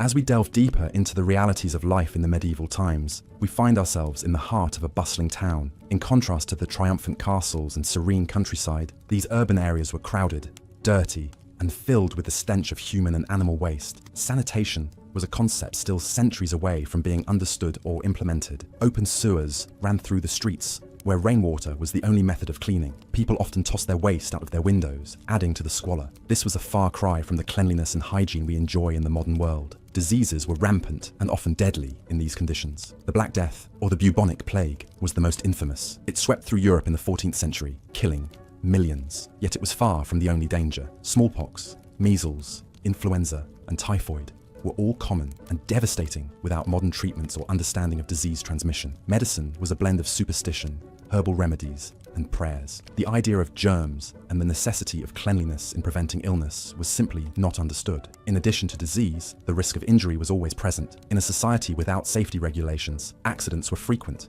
If you were lucky, you might simply break a bone. If not, you could be maimed or killed. Even if you survived, without proper medical care, you might be left with permanent disabilities. The concept of workers' rights and welfare would not be introduced for many more centuries. Food and drink in the Middle Ages were also vastly different from what we know today. The poor often subsisted on a diet of bread, porridge, and vegetables. Meat was a luxury, often reserved for the wealthy. Most people drank ale or beer, as water was often too polluted to drink safely. Though we might romanticize the idea of a hearty medieval feast, the reality was often much more mundane and nutritionally deficient. Religion played a central role in every aspect of medieval life. It influenced law, education, and social structure. The Church wielded significant power and could dictate the course of a person's life. Heresy was considered a serious crime, and punishments could be extreme. The concept of religious freedom as we understand it today, did not exist. Education was also a privilege of the wealthy. For the poor, life was about survival. Children were expected to work from a young age, often in the same trade as their parents. There were no child labor laws to protect them. Literacy rates were low, and books were expensive and rare. The creation of the printing press in the 15th century would revolutionize access to information, but for the majority of the Middle Ages, knowledge was held by a select few. Women's rights were severely limited during this period. Most women were expected to marry and produce children, often while still in their teens. They had little say in these arrangements, with marriages arranged for political or economic gain. Once married, a woman was expected to obey her husband in all things. Education for women was rare, and the idea of a woman holding power was often met with suspicion and fear. Despite these harsh realities, it's important to remember that people in the Middle Ages were not simply suffering through their lives. They found joy in family, community, and faith. They celebrated with feasts and festivals. They created beautiful works of art and architecture that we still admire today. They loved, laughed, and lived their lives with the same depth of emotion that we do. Yet, as modern individuals accustomed to a certain standard of living, we would find the Middle Ages a difficult, if not impossible, time to survive. The lack of sanitation,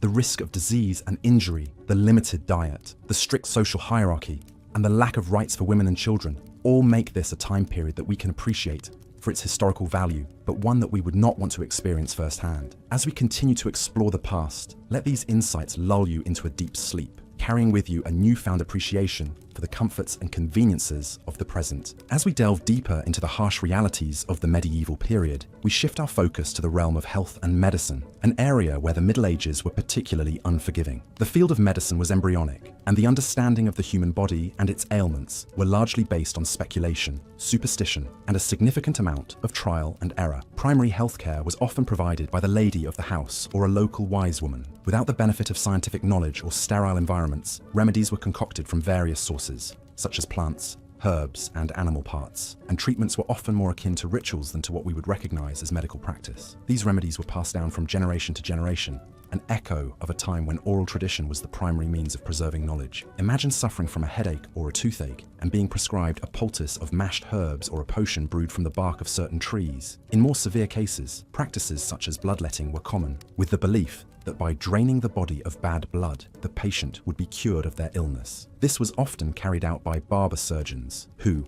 along with cutting hair, also performed minor surgeries and amputations. The ubiquitous barber's pole of white and red is actually a symbolic reference to this practice, the red representing blood and the white signifying the bandages. In the absence of anesthesia, pain management during these procedures was rudimentary at best. Patients were often given a strong drink to numb the pain, or in some cases, physically restrained to prevent them from moving. The survival rate following these procedures was, as you can imagine, rather low. Infections were rife, and the concept of sterilizing instruments or washing hands was unheard of, as well as their rudimentary understanding of physical illnesses. Medieval medicine also had a primitive grasp on mental health. Conditions that we now understand to be psychological or neurological were often attributed to spiritual or demonic influence. Treatments for these ailments were, again, more ritualistic and religious than medical, involving exorcisms, prayer, and other religious rites. Epidemics and plagues were also common occurrences in the medieval period. The most infamous of these was the Black Death, a pandemic that swept across Europe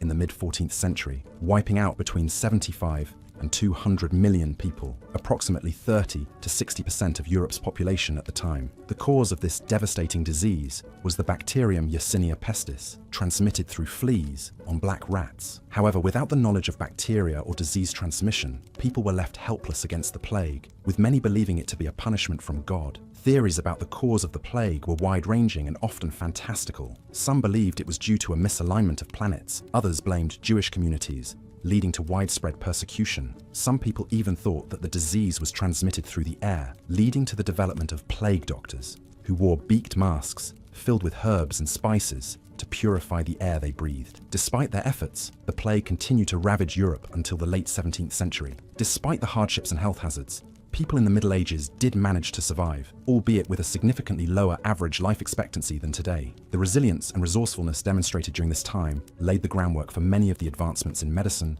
and healthcare that we benefit from today. As we close this section of our journey, it is important to remember that while the Middle Ages were undoubtedly challenging, they also represented a time of remarkable human endurance and innovation. Life was not easy, but it was not impossible either. And as we venture further into the past, we continue to learn more about our ancestors' struggles and triumphs. and how they shape the world we live in today. Stay with me, dear listener, as we continue our journey into the past. As we peel back the layers of history, we learn more about the resilience of our ancestors, the challenges they faced, and the world they shaped for us to inherit. Sleep well, and dream of a time when kings and queens ruled, knights jousted, and the world was a tapestry of mystery and wonder. Now let us turn our attention to the daily life of a medieval serf, the lowest ranking member of the feudal system. The life of a serf was filled with hardships and toil, a far cry from the romanticized notions of chivalry and courtly love that so often characterize our understanding of the Middle Ages. The day of a medieval serf began with the crowing of a rooster.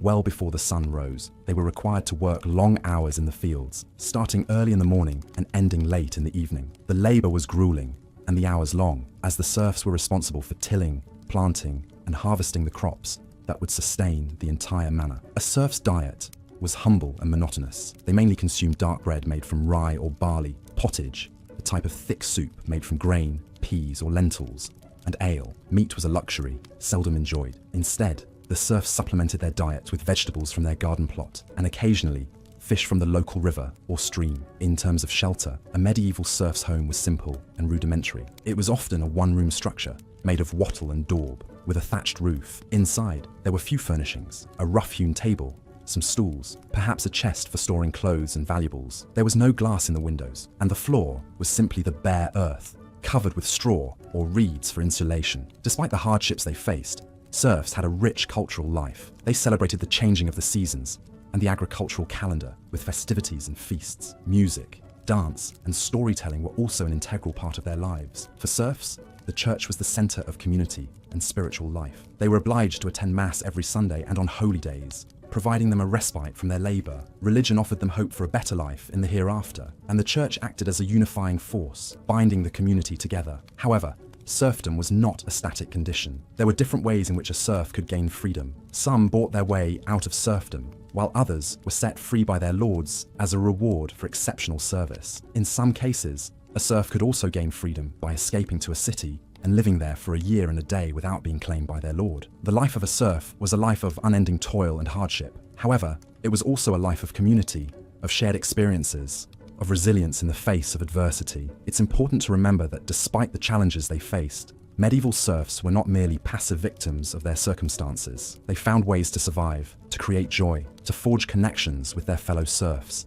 and to carve out a sense of identity amidst the constraints of their status. As we conclude this section, let us reflect on the resilience of these individuals who lived in a time so different from our own. Let us also remember that the strength of the human spirit is not confined to any particular era or social class. It is a universal quality, as timeless as history itself. As you drift off to sleep, bear in mind the strength of the serfs, who in the face of adversity found ways to survive, to create joy, and to forge connections. In the next section, we'll explore the role of women in medieval society, a topic that is often overlooked in historical narratives. The story of medieval women is a story of resistance and resilience, of navigating a world that offered them limited freedoms. But for now, let the gentle rhythms of the serf's life lull you into a deep and restful sleep. Let us now venture into the realm of medieval occupations, jobs, and trades. The work that people undertook during this period was often backbreaking and monotonous. The majority of people in the medieval period were peasants, and their lives were dictated by the seasons and the demands of the land. A peasant would rise with the sun and work until it set. Their primary occupation was farming, and the majority of their time was spent tending to the fields. The work was grueling, with long hours spent ploughing, planting, and harvesting. The tools were primitive, and the work was done mainly by hand. The physical demands of this lifestyle were immense, requiring a level of endurance and resilience that many of us in the modern world would struggle to match. A peasant's life was also one of servitude. They were tied to the land, and to the lord who owned that land. In return for the right to live on and work a piece of land, a peasant owed their lord a portion of their produce and their labor. This might mean helping to repair the lord's castle, or providing a certain amount of grain each year. The peasant was also obliged to grind their grain at the lord's mill and to purchase goods from the lord's market. These obligations were not negotiable, and failure to meet them could result in punishment or even eviction. For those who lived in towns and cities, life was somewhat different. Here, the medieval economy was dominated by guilds. These were associations of artisans and merchants who controlled the practice of their craft in a particular town. To become a member of a guild, a person would first serve as an apprentice, learning the skills of the trade under the supervision of a master. After several years of training, the apprentice would become a journeyman and could work for wages. Finally, After proving their skill and knowledge, a journeyman could become a master and open their own workshop. Craftsmen worked long hours, often from dawn until dusk. They produced everything from clothes and shoes to furniture and tools. The work was skilled, but also repetitive and physically demanding. A blacksmith, for example, would spend hours each day hammering iron into shape. A weaver would work at their loom, creating cloth from raw wool or flax. A baker would rise before dawn to prepare bread for the day. Like peasants, craftsmen were also subject to various obligations and restrictions. They were required to pay fees to their guild and to adhere to its rules and regulations. These might dictate the quality of goods that could be produced, the prices that could be charged, and the hours that could be worked. Craftsmen were also subject to the laws and taxes of the town or city in which they lived. Even those in positions of power and privilege faced their own challenges. The nobility, for example, were obliged to provide military service to the king. This could mean leading troops into battle, or providing soldiers and equipment for the king's campaigns. Nobles were also expected to administer justice, collect taxes, and manage the lands and people under their control. These responsibilities required a level of skill and judgment that was not easily acquired. The life of a monk or nun was also far from easy. Monastic life was governed by strict rules and routines. Monks and nuns were required to pray at regular intervals throughout the day and night, and to engage in manual labor. They were also expected to live a life of poverty, chastity, and obedience. The physical demands of this lifestyle, combined with the mental and spiritual discipline it required, made it a challenging path to follow. So, in conclusion, life in the medieval period was not easy. No matter what your station in life, the work was hard, the hours were long, and the rewards were often meager. But despite these challenges, people found ways to survive and even to thrive. They developed skills and crafts that are still admired today. They built communities and institutions that have shaped the world we live in, and they left a legacy that continues to fascinate and inspire us. As we lay here, drifting into sleep, let us take a moment to appreciate the strength and resilience of our medieval ancestors. Their lives may have been hard, but they were also rich and meaningful in their own ways. As we journey back to medieval times, we find ourselves in the midst of a bustling town. The air is dense with the aroma of freshly baked bread, the sound of blacksmith hammers striking metal, and the hum of a busy market. Yet beneath this seemingly idyllic facade, a harsh reality lurked that dictated the rhythm of everyday life. Let's step into the shoes of a common peasant. As a serf, you would be part of the lowest social class, bound to the land and subject to the will of the local lord. Your day would start before sunrise, as the cock crowed, signaling the start of your labor. You'd likely live in a small, simple home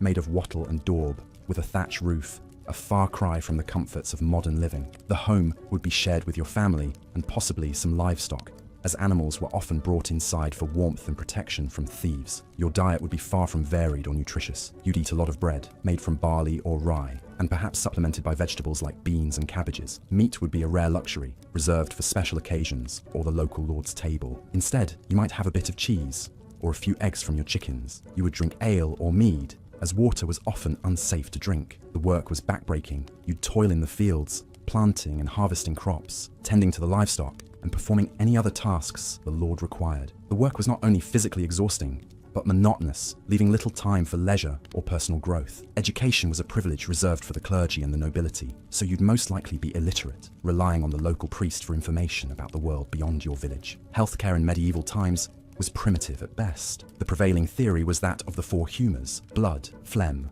black bile, and yellow bile. It was believed that illness was caused by an imbalance of these humours, and treatments often involved bloodletting or purging. Without the knowledge of germs or proper sanitation, disease spread quickly, and life expectancy was low. The church played a significant role in everyday life. Sundays and holy days were reserved for worship, and failing to attend Mass could result in punishment. The church was also the centre of social life, where villagers gathered for festivals and fairs. However, the church also wielded significant power and could excommunicate anyone who violated its laws, effectively cutting them off from society. As a serf, you wouldn't have the freedom to choose your own destiny. You couldn't leave the land without permission from the Lord, and your children would inherit your status. The concept of upward mobility was virtually non-existent, and the idea of individual rights would not emerge for centuries. Despite these harsh realities, medieval times were not without their moments of joy and camaraderie. There were festivals and feasts, celebrations of the changing seasons, and the simple pleasure of a job well done. Music, dance, and storytelling were integral parts of the culture, providing respite from the hardships of everyday life. As we return to the present, it's clear that our lives are vastly different from those of our medieval ancestors. We enjoy comforts and freedoms they could hardly imagine. Yet, it's also worth remembering the resilience and determination of these people who lived and loved,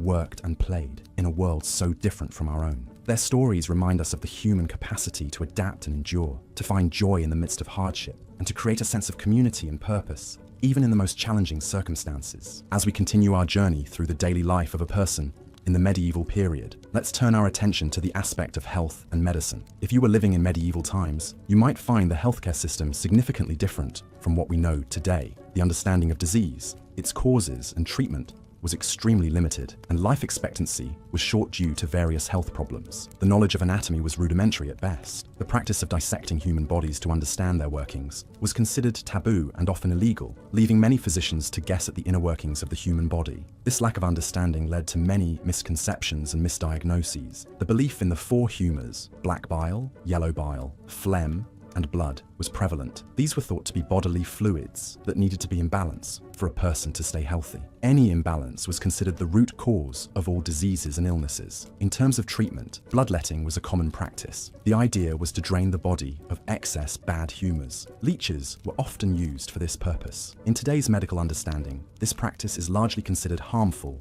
and ineffective, but in medieval times, it was a widely accepted form of treatment, often leading to weakness and sometimes death due to loss of blood. Hygiene, or the lack thereof, was another factor that would make it hard for a modern person to survive in medieval times. Bathing was not a regular practice and was often considered an indulgence. The concept of germs and sanitation was not understood, leading to widespread diseases. The Black Death, a plague that wiped out a third of Europe's population in the 14th century, is a stark testament to this lack of sanitation and understanding of disease transmission. Medieval diet also played a significant role in the health of the people. The lower classes subsisted on a diet of mostly grain, like barley and rye, with little meat or fresh fruit and vegetables. This lack of a balanced diet often led to malnutrition, weakening the immune system and making people more susceptible to diseases. Dentistry, too, was a field in its infancy. Tooth decay was a common problem, often leading to dangerous infections. Without the understanding of dental hygiene and effective treatments, toothaches were often a lifelong issue for many. Childbirth was a particularly dangerous time for women. There was a lack of understanding about cleanliness and the need for sterile environments during childbirth, leading to a high rate of maternal and infant mortality. Midwives, not formally trained physicians, usually attended births. Their knowledge was based on experience rather than formal education, leading to many complications and fatalities. Despite these challenges, there were some advancements in medicine during the medieval period. The creation of universities in the 12th century led to the development of medical schools where knowledge was collated and taught. Monasteries served as places of healing, with monks often having knowledge of herbs and remedies. This period also saw the emergence of hospitals, though they were more places for the poor and the sick to go to die, rather than institutions for healing and recovery, as we know them today. In conclusion, health and medicine in the medieval period were fraught with challenges. The lack of understanding about the human body, disease and hygiene made it a dangerous time to be alive. The treatments available were often ineffective and sometimes harmful. However, it was also a time of slow progress, with the foundations of modern medicine being laid. As we move to the final section of this journey, let's ponder on the resilience of the human spirit and the drive for survival that saw people through these challenging times. As we continue our peaceful journey through the heart of the medieval period,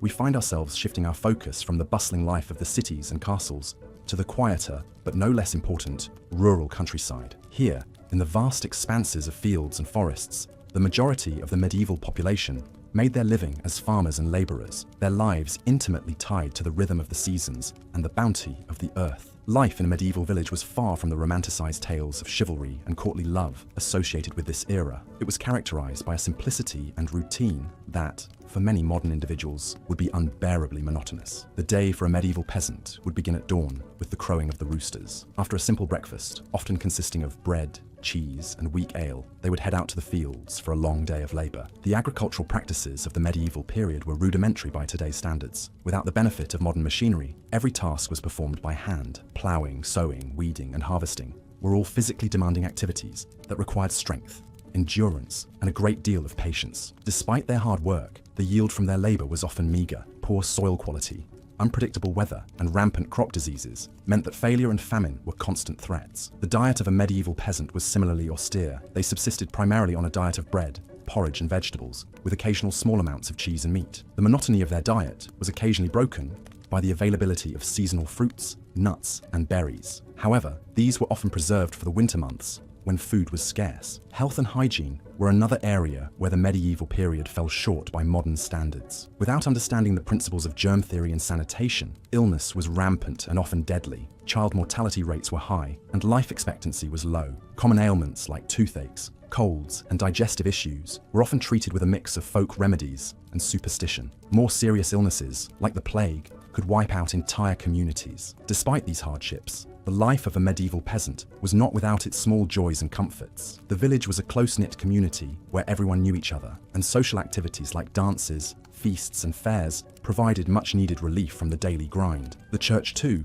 was a central part of village life, providing spiritual comfort and a sense of order in a world that was often chaotic and unpredictable. The medieval period was also a time of innovation and progress in many areas. Advances in technology, such as the heavy plough and the horse collar, made farming more efficient. The establishment of guilds and the development of trade routes helped stimulate economic growth. The construction of cathedrals, castles, and universities reflected the period's artistic and intellectual achievements. Yet, for all its progress, the medieval world was a place of profound inequality. The feudal system, which governed social and economic relations, was heavily weighted in favor of the nobility and the clergy. Peasants had few rights and little opportunity for social mobility. Their lives were defined by their labor, and their status was determined by their birth. Reflecting on the realities of life in the medieval period, it's easy to understand why we, as modern individuals, might find it difficult to last a day in this era. The physical demands, the lack of comfort, the constant uncertainty. These challenges would test even the most resilient among us. Yet there is also a certain beauty in this simplicity,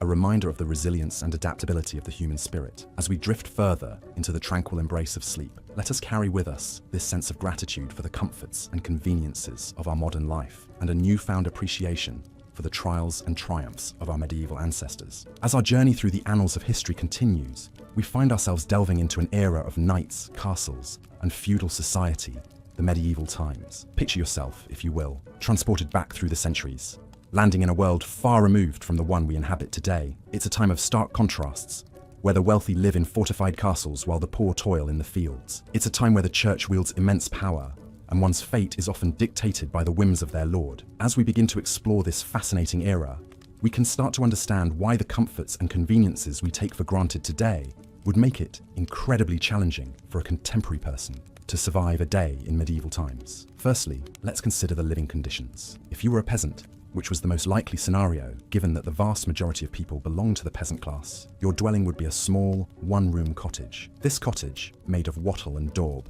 a mixture of mud, straw, and manure, would be shared with both your family and your animals. The floor would be strewn with straw and covered in animal dung, while the air would be thick with the smell of smoke from the central hearth. A far cry from our modern houses, with separate rooms, indoor plumbing, and central heating. Then there's the matter of food.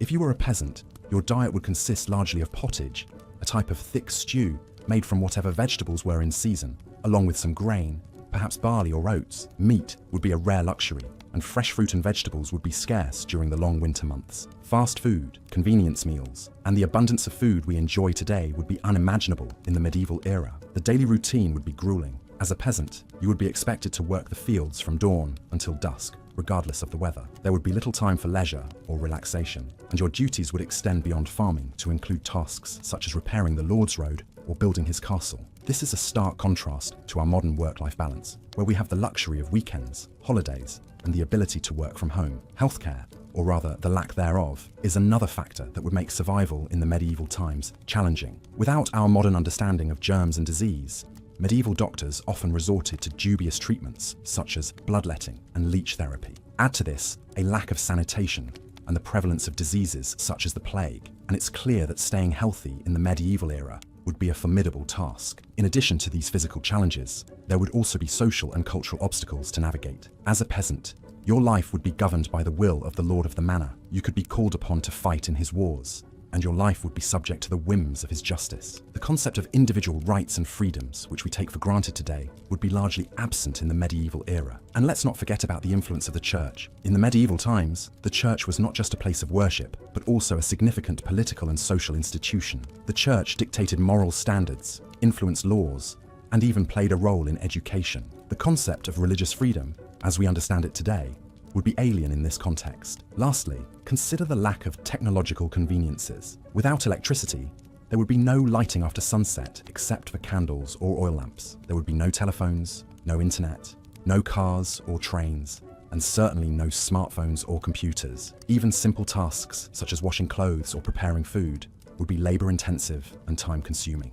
In conclusion, while the medieval era is a fascinating period to study, it's clear that the harsh living conditions, the lack of modern conveniences, and the rigid social structures would make it incredibly difficult for a person from our time to survive a day in this era. But as we continue to delve deeper into this period, we'll gain a greater appreciation for the resilience and ingenuity of our ancestors, who not only survived, but thrived in these challenging times. So, as you drift off to sleep tonight, spare a thought for our medieval ancestors and take a moment to appreciate the comforts and conveniences of our modern world. And remember, history is not just about understanding the past, but also about gaining perspective on the present. Good night. As the early morning fog lifts slowly from the cobblestone streets, we find ourselves in a bustling medieval town centre. The air is filled with noise, the clatter of horse hooves, the chatter of townsfolk, the hammering of blacksmiths, and the cry of street vendors. Life in the medieval times was far from quiet, a cacophony of sounds from dawn to dusk, a symphony of existence in an era that was anything but peaceful. If you were a serf, the lowest social class, your day would begin long before the sun rose. Serfs were bound to the land, effectively owned by the local lord. They had no rights and were forced to work long hours, often in the fields, tending to crops and livestock. Despite the backbreaking labor, serfs were not paid. Instead, they were given a small piece of land to grow their own food. Even children as young as 7 were expected to contribute, their small hands perfect for tasks such as pulling weeds or feeding chickens. The diet of a medieval serf was simple and monotonous. Breakfast, if you were fortunate enough to have it, might consist of a hunk of bread and a bit of cheese. Dinner, the main meal of the day, was typically a vegetable pottage, a thick soup made from whatever was available: cabbage, onions, leeks, and beans. Meat was a luxury, saved for special occasions, and the average serf only tasted it a few times a year. Hygiene, or the lack thereof, was another challenge of medieval life. Baths were infrequent, with most people washing just their hands and face. This lack of personal hygiene, combined with unsanitary living conditions, led to a multitude of health problems. Fleas and lice were common, as were skin diseases and infections. It's no surprise that the average life expectancy was only around 30 years. Medieval towns were not only noisy and dirty, they were also dangerous places to live. Without a police force, crime was rampant and punishment was harsh. Thieves could be publicly humiliated in the stocks, while more serious crimes could result in execution. Fire was another ever-present danger. Most buildings were made of wood and packed closely together, so a single spark could result in a devastating blaze. For the nobility, life was considerably more comfortable, but it had its own set of challenges. The noble class was expected to provide military service to the king, which often meant leaving home for months at a time. Women in the noble class had a little more freedom than their peasant counterparts, but they were still expected to marry for political advantage and produce heirs. Medieval life was a constant struggle for survival. From the backbreaking labor of serfs to the political maneuvering of nobility, everyone had their part to play in this complex societal structure. And yet, despite the hardships, people found joy in their lives. They celebrated with feasts and festivals, made beautiful works of art, and told stories that have been passed down through the ages. As we journey further into the medieval times, we'll delve deeper into the daily lives of the people, their beliefs, and their culture. We'll explore the role of the church, the rise of universities, and the flowering of literature and art. Despite the hardships, there's a lot to admire about this resilient society, which has left an indelible mark on our own. And as the twilight descends on our medieval town, we are left with a sense of awe and appreciation for the people who lived, loved, and survived in these challenging times. So, as you drift off to sleep, let your mind wander through the cobblestone streets, the bustling markets, and the grand castles of the medieval times. Picture the serfs tending to their fields, the nobility riding off to war, and the children playing in the streets. Despite the hardships, there's a beauty and resilience in this era that continues to captivate us centuries later. And as you drift off to sleep, let the sounds, sights, and stories of the medieval times lull you into peaceful dreams. As we delve deeper into the daily life of people in medieval times, one cannot overlook the crucial role of labor and work. Each morning, as dawn broke, the serfs, who made up the majority of the population in medieval Europe, were roused from their slumber to begin their tasks. Their day usually started at the crack of dawn, often even before the sun had broken the horizon. The concept of a weekend did not exist, and the serfs toiled from dusk till dawn, 6 days a week, with only the Sabbath day off for religious observance. The labor was intense and grueling. Serfs were essentially peasants who worked on the lord's land in exchange for protection. They cultivated fields, tended to animals, and performed any other tasks that the Lord deemed necessary. From sowing seeds in the fields to threshing the harvested grain, every task was manual, often involving heavy lifting and strenuous physical activity. The tools were rudimentary, made from wood and iron, and required considerable strength and endurance to operate. A serf's life was not their own. Their existence was dictated by the demands of their lord and the seasons. Not only were the working conditions harsh, but the serfs also lived in a state of constant insecurity. As they had no rights or freedoms,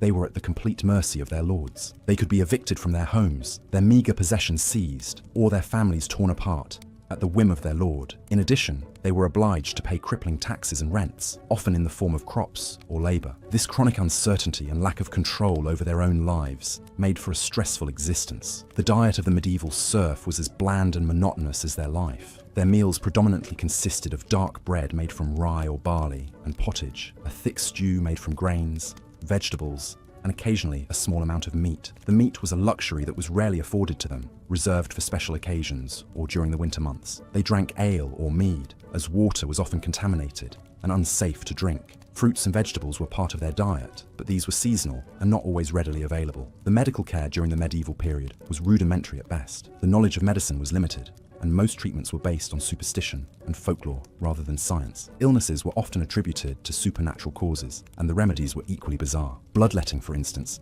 was a common treatment for a variety of ailments. The idea was to balance the four humours of the body: blood, phlegm, black bile, and yellow bile. By removing the excess blood, it was believed that the balance could be restored, thereby curing the disease. Needless to say, this often did more harm than good. In addition to the physical hardships, the mental strain was equally taxing. The life of a serf was monotonous and unchanging, with few opportunities for leisure or recreation. The church provided some solace, with its promise of a better life in the hereafter. The serfs clung to their faith, finding comfort in the rituals and ceremonies of the church. The occasional feast days and holy days offered a respite from the drudgery of daily life and were eagerly anticipated. Life in a medieval city was not much better than in the countryside. The cities were crowded and filthy, with narrow, winding streets and inadequate sanitation. Disease was rampant, and epidemics were common. The houses were small and cramped, often housing multiple families. The air was polluted with smoke from the many fireplaces and the stench from the open sewers. The daily grind of a craftsman in a city was not much different from that of a serf. He too worked from dawn till dusk, 6 days a week. However,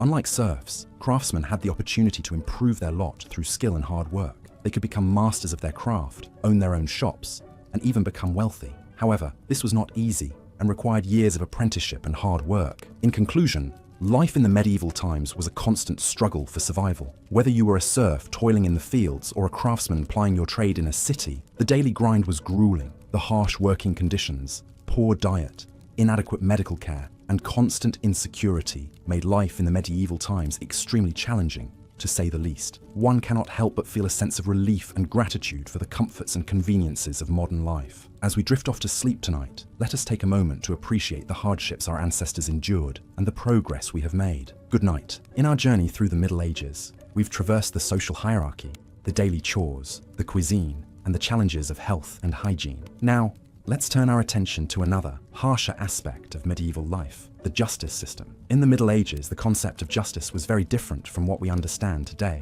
Modern legal systems are built on the principle of innocent until proven guilty. But in medieval times, things were quite the opposite. The burden of proving innocence often fell on the accused, and failure to do so could result in severe punishment. Witch trials are perhaps the most infamous example of medieval justice, but they were by no means the only form of trial. Trial by combat, trial by ordeal, and compurgation were all methods employed, each one more terrifying than the last. Trial by combat, for example, was exactly as it sounds. The accused and the accuser would fight, and God would supposedly grant victory to the innocent party. It's not hard to imagine how this system could be easily manipulated by those with strength or fighting skill. Trial by ordeal was similarly gruesome. The accused would be subjected to a physically painful or dangerous task, such as carrying a hot iron for a certain distance, or retrieving a stone from a pot of boiling water. If their wounds healed cleanly within a set time, they were considered innocent. If not, they were guilty. This method was based on the belief that God would intervene on behalf of the innocent, a notion that seems dangerously naive to us now. Compurgation, on the other hand,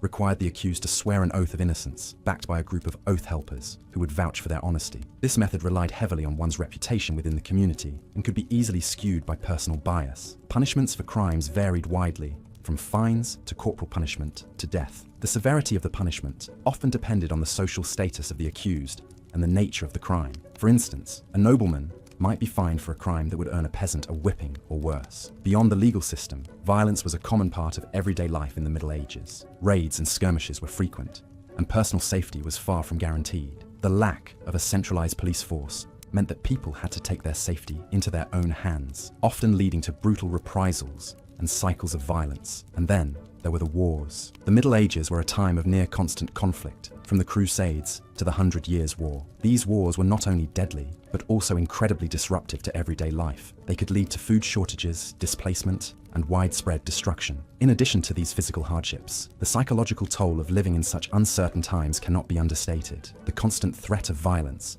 the fear of accusation, and the general unpredictability of life would have been incredibly stressful. It's hard to imagine getting a good night's sleep under such conditions. Despite these hardships, people in the Middle Ages found ways to adapt and survive. They developed systems of mutual aid and protection, like guilds and confraternities. They sought solace in religion and found joy in festivals and feasts. But even so, it's clear that life in the Middle Ages was far from easy. The harsh realities of medieval justice, the ever-present threat of violence, and the psychological stress of living in such a time would be enough to challenge even the hardiest of souls. It's a stark reminder of how far we've come, and a testament to the resilience of the human spirit. As we close this chapter, let's take a moment to appreciate the relative comfort and security of our modern lives. While we still face challenges and uncertainties, they pale in comparison to the trials of medieval times. So, as you drift off to sleep, be grateful for the peace and safety of your own bed, and for the progress that has been made over the centuries. Good night. In our exploration of life in the medieval times, we now come to the matter of law and order, a topic that further underscores why a modern individual might find survival difficult in this era. The legal system of the Middle Ages was quite different from the one we are familiar with today. Rather than being a unified, codified structure, it was a patchwork of local laws and customs, overlaid with the edicts of lords, kings, and the church. This system was often arbitrary and harsh, reflecting the harsh realities of medieval life. In many ways, the medieval legal system was a reflection of the feudal system that dominated the political landscape. Lords had wide-ranging powers over their vassals and serfs, including the right to administer justice and punish crimes. They often acted as judge, jury, and executioner, and their decisions could be influenced by personal biases or vendettas. Moreover, justice was often meted out in public spectacles designed to deter others from committing crimes, a far cry from our modern ideas of due process and the right to a fair trial. In addition to this, there were a number of punishments and penalties that could be imposed for various crimes, many of which were incredibly harsh by today's standards. For example,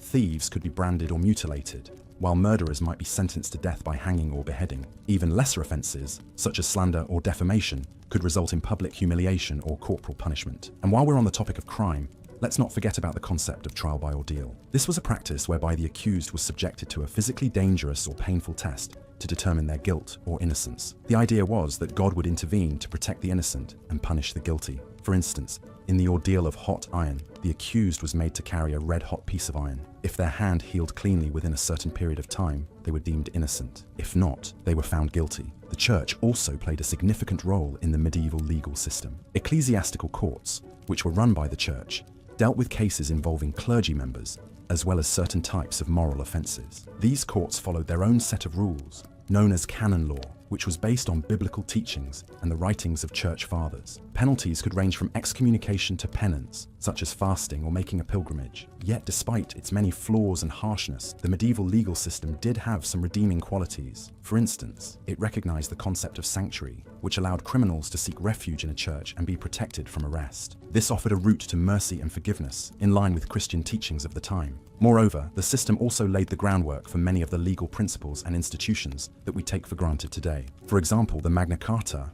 a landmark document signed in 1215, established the principle that the king was subject to the law, not above it. This marked a significant step towards the rule of law, a concept that is central to our modern legal system. So, while the medieval legal system was undoubtedly harsh and unpredictable, it was also a product of its time, reflecting the social norms and religious beliefs of the period. And while most of us would undoubtedly struggle to navigate its complexities and deal with its brutalities, it's also worth remembering that it was part of a broader historical process, one that eventually led to the development of more fair and equitable systems of justice. It's a reminder that, for all its brutality and unfairness, the past can also be a source of learning and growth. In our next section, we'll delve into the world of medieval warfare, another aspect of life in the Middle Ages that would certainly pose challenges for a modern individual. From the chivalrous knights and their code of honor to the large-scale battles and sieges, we'll explore the realities of combat in this era and the toll it took on those who lived through it. So, as you drift off to sleep,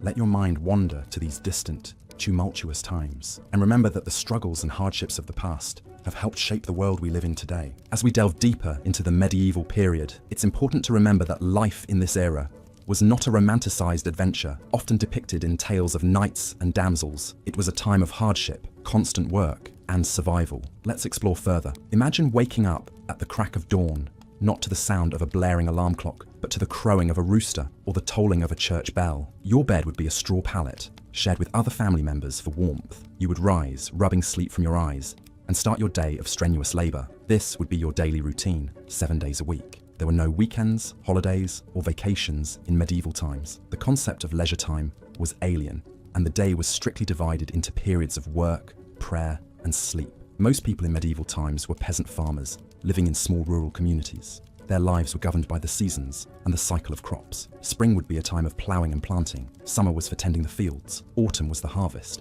and winter was a time of preparation for the next year. The work was backbreaking, done with simple tools that required great physical effort. Peasants would toil in the fields from dawn till dusk, with only a brief pause for a midday meal. Food was a constant preoccupation in medieval times, as it determined survival. The diet was monotonous and consisted largely of dark, coarse bread, made from rye or barley. Peasants might supplement this with vegetables from their garden, such as beans, peas, onions, and cabbages. Meat was a luxury, usually only available on special occasions. It was a difficult life, but not without its moments of joy and celebration. Harvest time, for example, was a time of communal endeavor and shared happiness. Medieval towns were dirty, crowded, and noisy. The streets were narrow and unpaved, lined with wooden houses that were prone to fires. Sanitation was poor, with waste often thrown into the streets or into open pits. Diseases were common, with outbreaks of plague and other illnesses regularly decimating the population. Despite these challenges, towns were also vibrant places, filled with a variety of trades and crafts. There were blacksmiths, bakers, tailors, carpenters,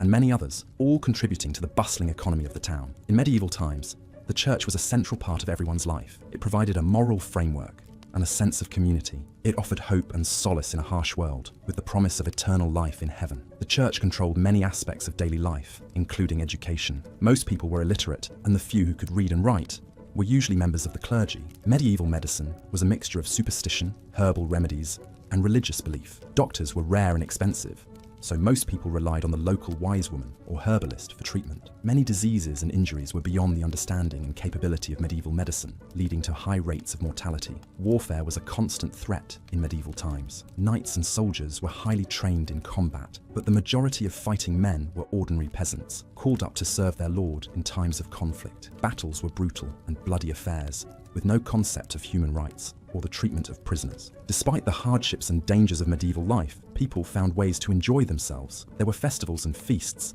dances and games. Music and storytelling were important parts of culture, offering an escape from the harsh realities of life. The medieval world was also a deeply spiritual one, with a strong belief in the supernatural. People believed in witches, fairies, and other magical beings, and these beliefs were often intertwined with religious ones. In conclusion, life in medieval times was tough and challenging. It was a world of hard work, simple pleasures, and constant dangers. But it was also a world of community, spirituality, and resilience. Despite all the hardships, people found ways to survive and even thrive. It's a testament to the human spirit that even in the harshest of times, people found ways to create beauty and meaning. So, as you drift off to sleep, remember the resilience and strength of our medieval ancestors, and let their stories inspire you. Now we delve into the judicial system of the medieval era, a topic that always seems to intrigue the curious minds of historians and enthusiasts alike. It was a time where the rule of law was rather different from what we know today. The very concept of innocent until proven guilty was almost foreign, and the methods for determining guilt were,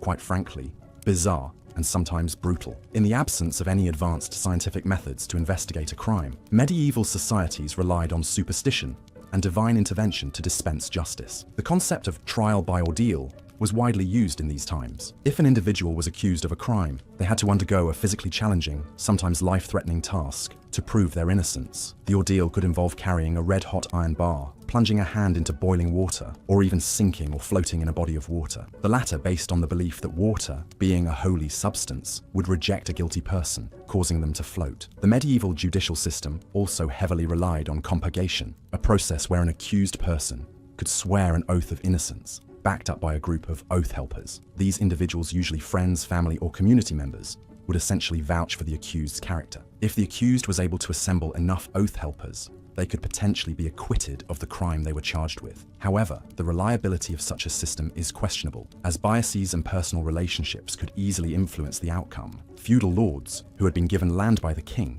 were often responsible for maintaining law and order within their territories. They held their own courts and meted out punishments as they saw fit. This could mean a lack of consistency in sentencing, with punishments varying greatly from one region to another, and the possibility of a lord's personal biases affecting the outcome. Punishments in the medieval era were usually severe and public, designed to deter potential criminals. The stocks, the pillory, and public floggings were common forms of punishment for minor offences. For more serious crimes, the guilty were subjected to hanging, beheading, or being burned at the stake. Despite the harsh and often unpredictable nature of the medieval judicial system, there was an attempt to establish a more uniform system of law in the 12th century. This was the birth of the common law system, which is still the basis of the legal system in many English-speaking countries today. King Henry II of England played a crucial role in this development. He established a system of royal courts that travelled around the country, hearing cases and enforcing the same set of laws everywhere they went. This meant that the same laws and punishments applied to everyone, regardless of where they lived, and it provided a much-needed consistency in the law. However, the common law system was far from perfect. It was still heavily influenced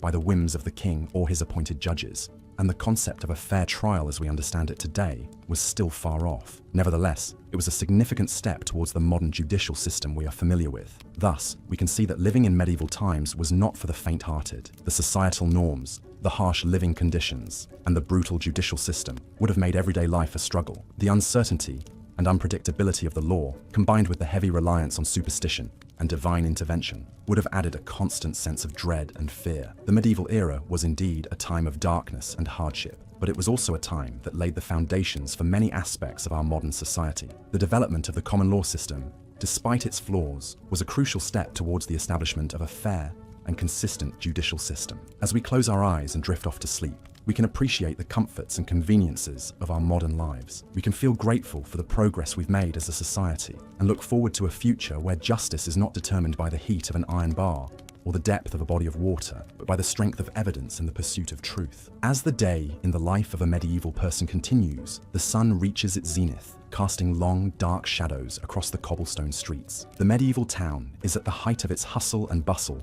as people go about their daily chores. The air is thick with the smell of livestock, firewood, and the tantalizing aroma of freshly baked bread from the local bakery. The bakery itself is a hive of activity, with the baker's apprentices kneading dough, stoking the ovens, and the master baker overseeing it all. His practiced eye would scan each loaf, ensuring it meets the strict quality standards of the time. Bread was not just a staple food in medieval times. It was also used as a plate, known as a trencher. After the meal, the trencher, soaked with gravy and sauces, was consumed or given to the poor. Meanwhile, in the bustling marketplace, traders from far-off lands would sell their exotic wares. Spices like pepper, cinnamon, cloves, and ginger, considered a luxury in medieval times, would be displayed in small, ornate boxes, their fragrant aroma tantalizing passers-by. Merchants would loudly advertise their goods, competing with each other to attract customers. The marketplace was also a place where news and gossip were exchanged, adding a social dimension to the commerce of the day. At the edge of the town, the local blacksmith would be hard at work. The rhythmic sound of his hammer striking metal would echo through the streets. The blacksmith's role was crucial in a medieval town. They made and repaired everything from horseshoes to weaponry, from tools to nails. The blacksmith was often a respected figure, not just for his essential skills, but also because he worked with fire and metal, elements that were thought to have mystical properties. For the children of the town, life was not all play and no work. Children as young as 7 would be expected to help their parents with tasks such as gathering firewood, taking care of animals, and helping in the fields. Yet, they would also find time for games. Children in medieval times played a variety of games, many of which are still enjoyed today. Marbles, hopscotch, and tag were all popular pastimes. As the afternoon sun began its descent, the monotonous tolling of the church bell would call the townsfolk to prayer. The church was the heartbeat of a medieval town. Not only was it a place of worship, but also a community centre where important decisions were made and disputes were settled. The clergy not only provided spiritual guidance, but also education, as the ability to read and write was limited to a privileged few. At the local castle, the lord and his lady would be involved in managing their estate. The lord was responsible for providing protection to his people and maintaining law and order. He would also have judicial duties, presiding over court cases brought before him. The lady of the castle had her own responsibilities, which included managing the household, supervising servants, and overseeing the preparation of meals. As the day drew to a close, the taverns would begin to fill, with patrons seeking a reprieve from the day's work. Ale was the drink of choice, often safer to consume than water, which could be contaminated. Music, storytelling, and games of chance would provide entertainment as the townsfolk relaxed and socialized. As the last rays of the sun disappeared over the horizon, the town would slowly quieten down. Fires would be doused, doors would be bolted, and people would retire to their beds, ready to start another day in the medieval world. This is a glimpse into the life in medieval times, a period characterized by harsh realities, but also by a sense of community and shared values that shaped our world today. Thus we come to the end of another day in our journey through the Middle Ages, a time of chivalry and hardship, of tradition and transformation. So close your eyes and let the sounds of the past lull you into a peaceful slumber as we prepare to explore a new day in the life of a medieval villager in our next section. Good night, dear listener. As we continue our exploration of daily life in the medieval times, we now turn our attention to the often harsh and challenging living conditions. The comforts of modern life that we take for granted would be far from possible in the medieval era. In medieval times, most people lived in small, rural villages. The houses were typically made of wattle and daub, a mixture of sticks and mud. The roofs were thatched with straw or reeds. These humble dwellings provided some protection from the elements, but they were far from comfortable. There were no glass windows, only shutters that could be closed to keep out the cold. The floors were simply compacted earth, covered in straw to provide some insulation. Within these homes, families lived in close quarters. Privacy was a luxury few could afford. In most cases, the entire family would sleep in the same room, often in the same bed. Furniture was sparse, consisting of a table, perhaps a few benches or stools, and a chest for storing belongings. Life was dictated by the rhythms of nature. People rose with the sun and went to bed when it set. They ate what they could grow or raise themselves. The diet was predominantly plant-based, with a heavy reliance on grains. Bread was the staple food, supplemented by vegetables, fruits, and occasionally meat. Medieval people had to be self-reliant. They made their own clothes, grew their own food, and built their own homes. They had to know how to care for animals, mend fences, and repair tools. Every member of the family had a role to play, from the youngest child to the oldest adult. Healthcare, as we understand it today, did not exist. People relied on a mixture of folk remedies, herbal medicines, and religious rituals to treat illness. Disease was a constant threat, made worse by poor sanitation and a lack of understanding about how diseases spread. Plagues and epidemics were common, and mortality rates were high. The concept of leisure time was also foreign to the medieval mind. Every waking hour was consumed by the struggle to survive. There were no weekends, no holidays, and no vacations. Entertainment was limited to occasional feasts or festivals, often linked to religious holidays. The role of religion was central to medieval life. The church was not just a place of worship, but also a community centre, a school, and often the largest and most impressive building in the village. Religious rituals and observances punctuated the daily routine,